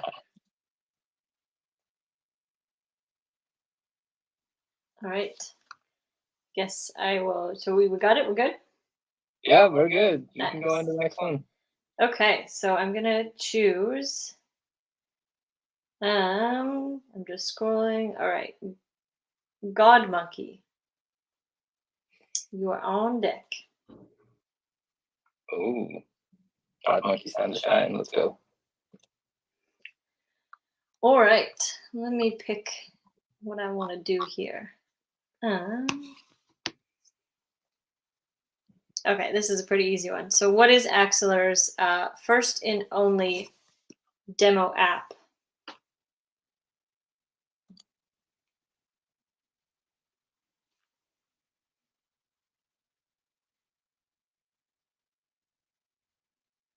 Yeah, satellite.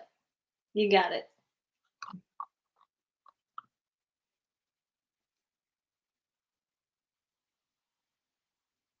All right, we're good. How many more questions do we got?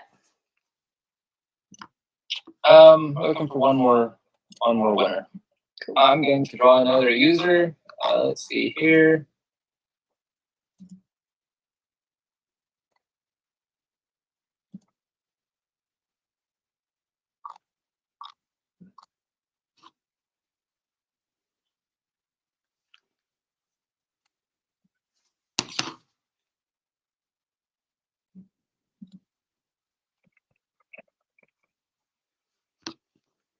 All right, Indian Mustang, you're up. The pressure is on for our last contestant.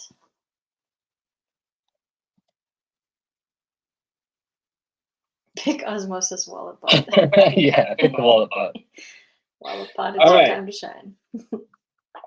Indian Mustang. When you have assets in a pool and one asset goes up and the other one does not, what do you experience?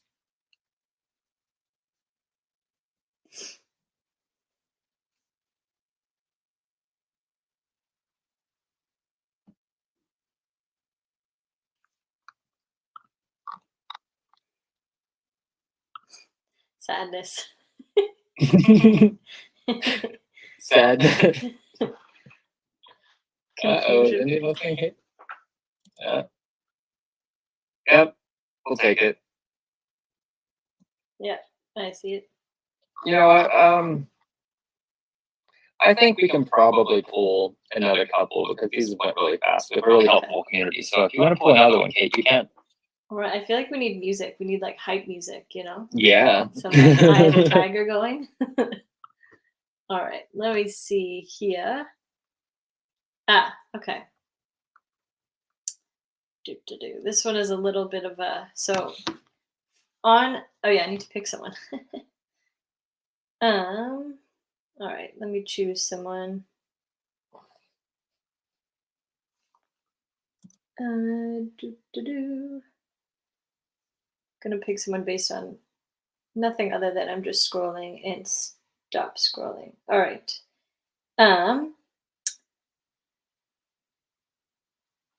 Svink. They weren't chosen, right? Yeah. Nope. Svink wasn't chosen yet. Svink, you are up.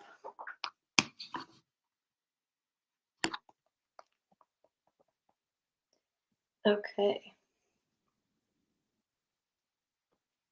Let me think what one I want to use. All right, so I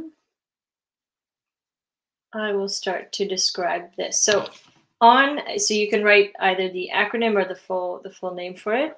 So on Axelar, we enable two kinds of transfers: asset transfers and information transfers. And information transfers is called what?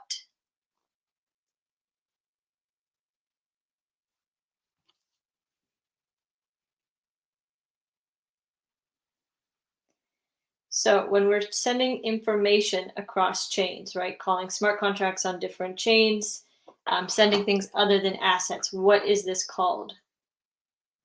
Again, there's an acronym involved, or you can write out the full So it's not specific to a protocol. It's more general than that.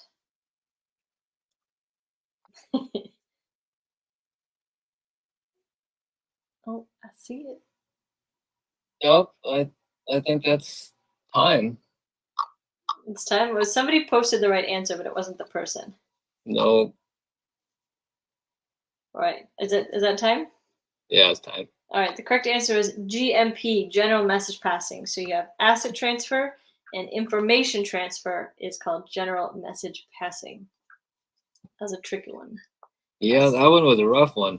I seem to have confounded That's okay. that They still osmosis. get 5 for playing. Pardon? They still get 5 Osmo for playing.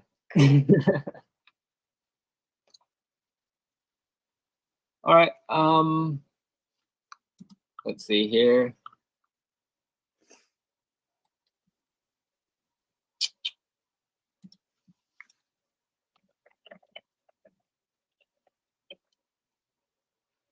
We'll get Dad Good involved in this. He seems to be in the channel quite a bit.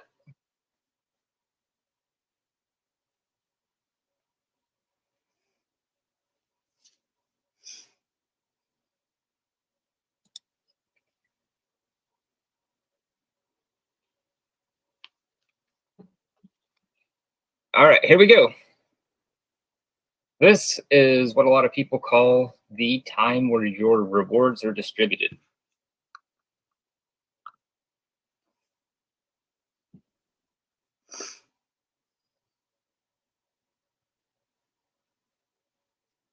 Yep, epoch. Boom, got it.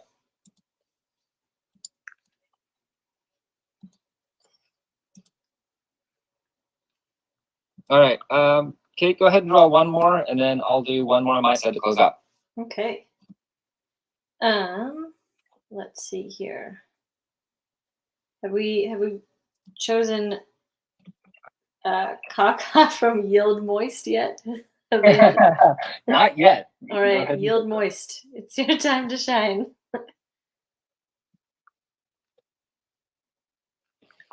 All right. Let me see here which one I want to do.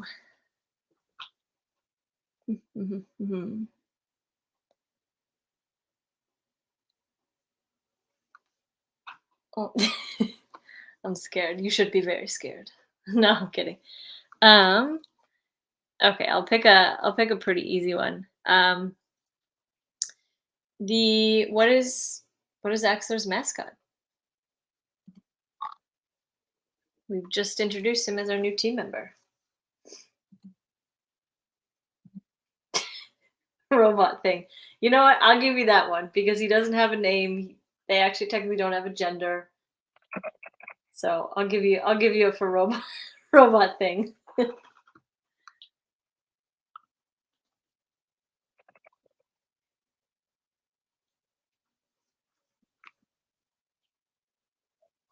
Yeah, it's now the official name is Kaka the robot thing.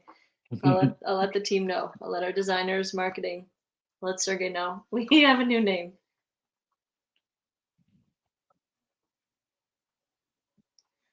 Right, I'll hand it off to you, Kilo, for the very last word. All right, let's see, last one. Who are we gonna pick?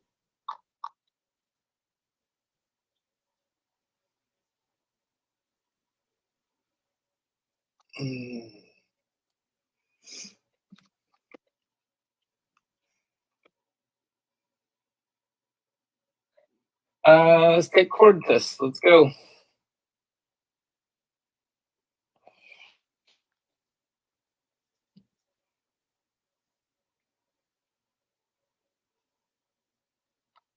All right, 60 seconds on the clock. Starts as soon as I start describing your word, and here we go. The process of distributing tokens to users from a new chain.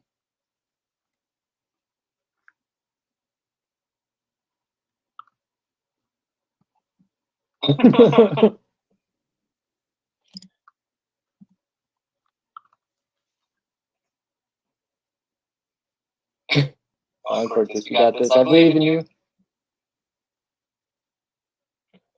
Yeah, go ahead. TikTok.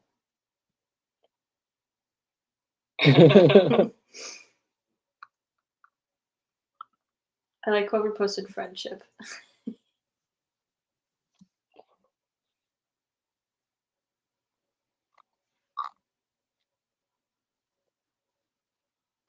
Okay, yep.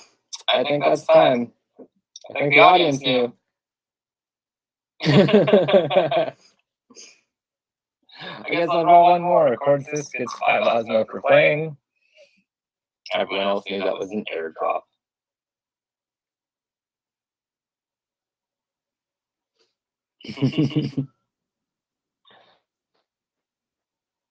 All right.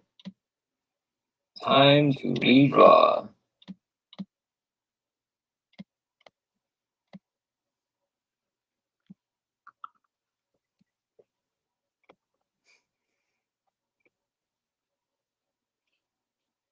Neon fish, you ready?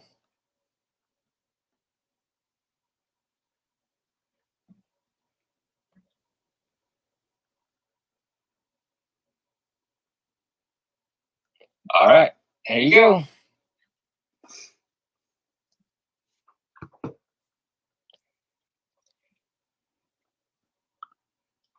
Not only did they give a presentation today, but you can use them to compound your LP rewards.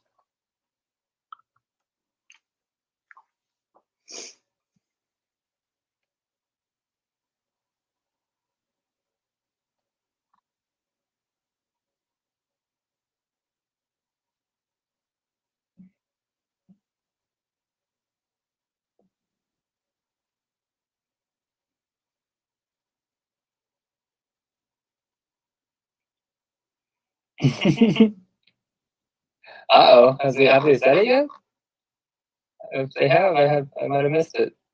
Doesn't look like it.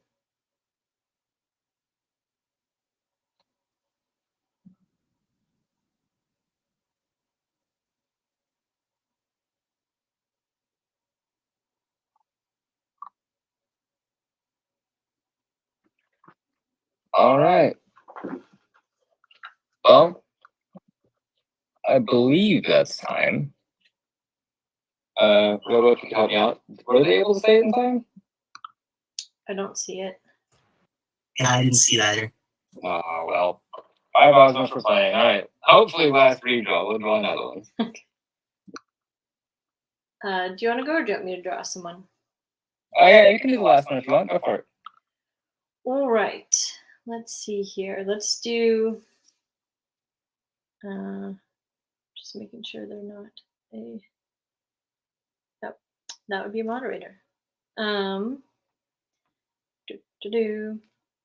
Let's do Memolaris. Tag them.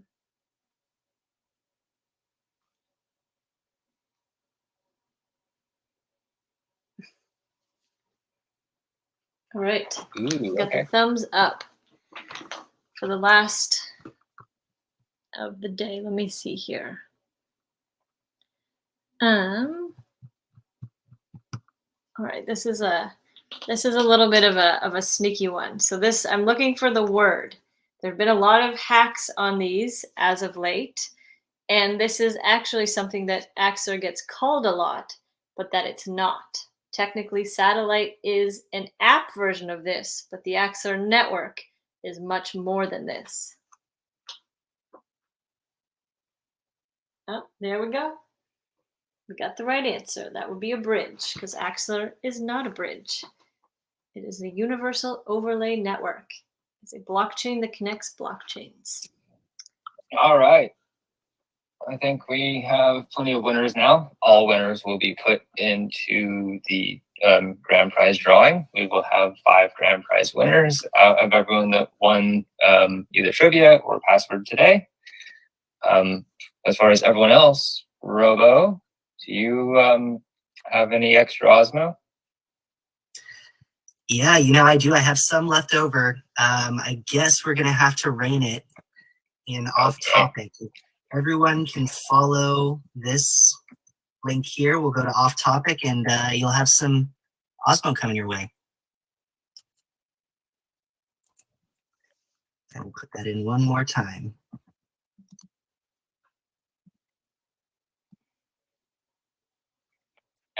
slow mode's enabled, so please head off topic, get you some rain. We'll be distributing some Osmo to everyone that joined us today. Thank you guys very much for joining us, by the way. Yeah, thanks guys from the Axelar side, and thanks to the Osmosis team, Kilo, everyone for helping to organize this. This has been the first time that Axelar we've done something like this. These game nights have been really fun. Yeah, thanks and everyone who's still tuned in on the live stream, that's still that's still following along. You guys are the real MVPs. Really appreciate it. Yeah, for sure. Thank you everyone for coming. Thank you, Kate and Axelar, for joining and helping me set this up and getting in touch with some of the presenters and all the work that you did. This has been a project. It's been in the works since OsmoCon. Yeah. So I hope everyone had fun today. I hope that we had some really fun games. I hope everyone had fun, and especially hope that people learned stuff today, and they learned how these things work in the ecosystem and how they can use them. I would like to do some more of these in the future. I think getting people together and telling them what a project is and how it works for them is a lot nicer to digest than just a tech demo. I think giving people real world examples on how this applies to them and what it can be doing for them is really helpful. Sorry to everyone when we had some confusion with the fireside chat today. Schedule mismatched. Sergey and Sunny are both very busy people, and it is extremely difficult to wrangle two titans of the industry to sit down for just a couple of minutes. Yeah. So we did what we could. We'll try to reschedule that chat. I'll work with Kate, and we'll see if we can't get something planned in the future for that fireside chat to happen. Yeah. That being said, our NFT winners, for the people that applied on put their information in the Google Forms that we've linked at the top of each Discord server, we will be reaching out to you directly, as well as our grand prize winners.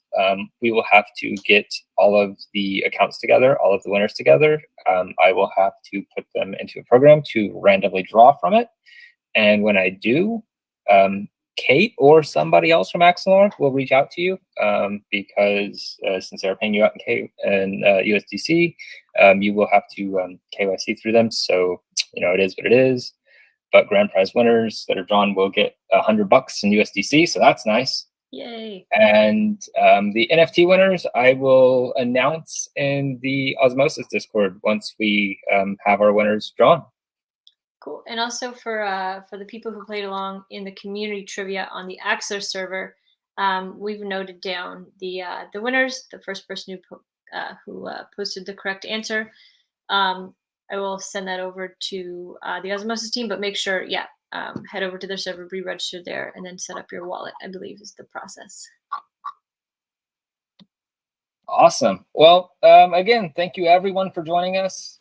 Feel free to, still explore the server, chat, make use of the threads. Definitely make sure you claim your rain. Over 500 Osmo right there in the off-topic channel right now. So there's a lot to go around. Thank you all again for coming, and I hope you had fun. Thanks, guys. All right. Bye, Kate. Bye. Bye, everybody.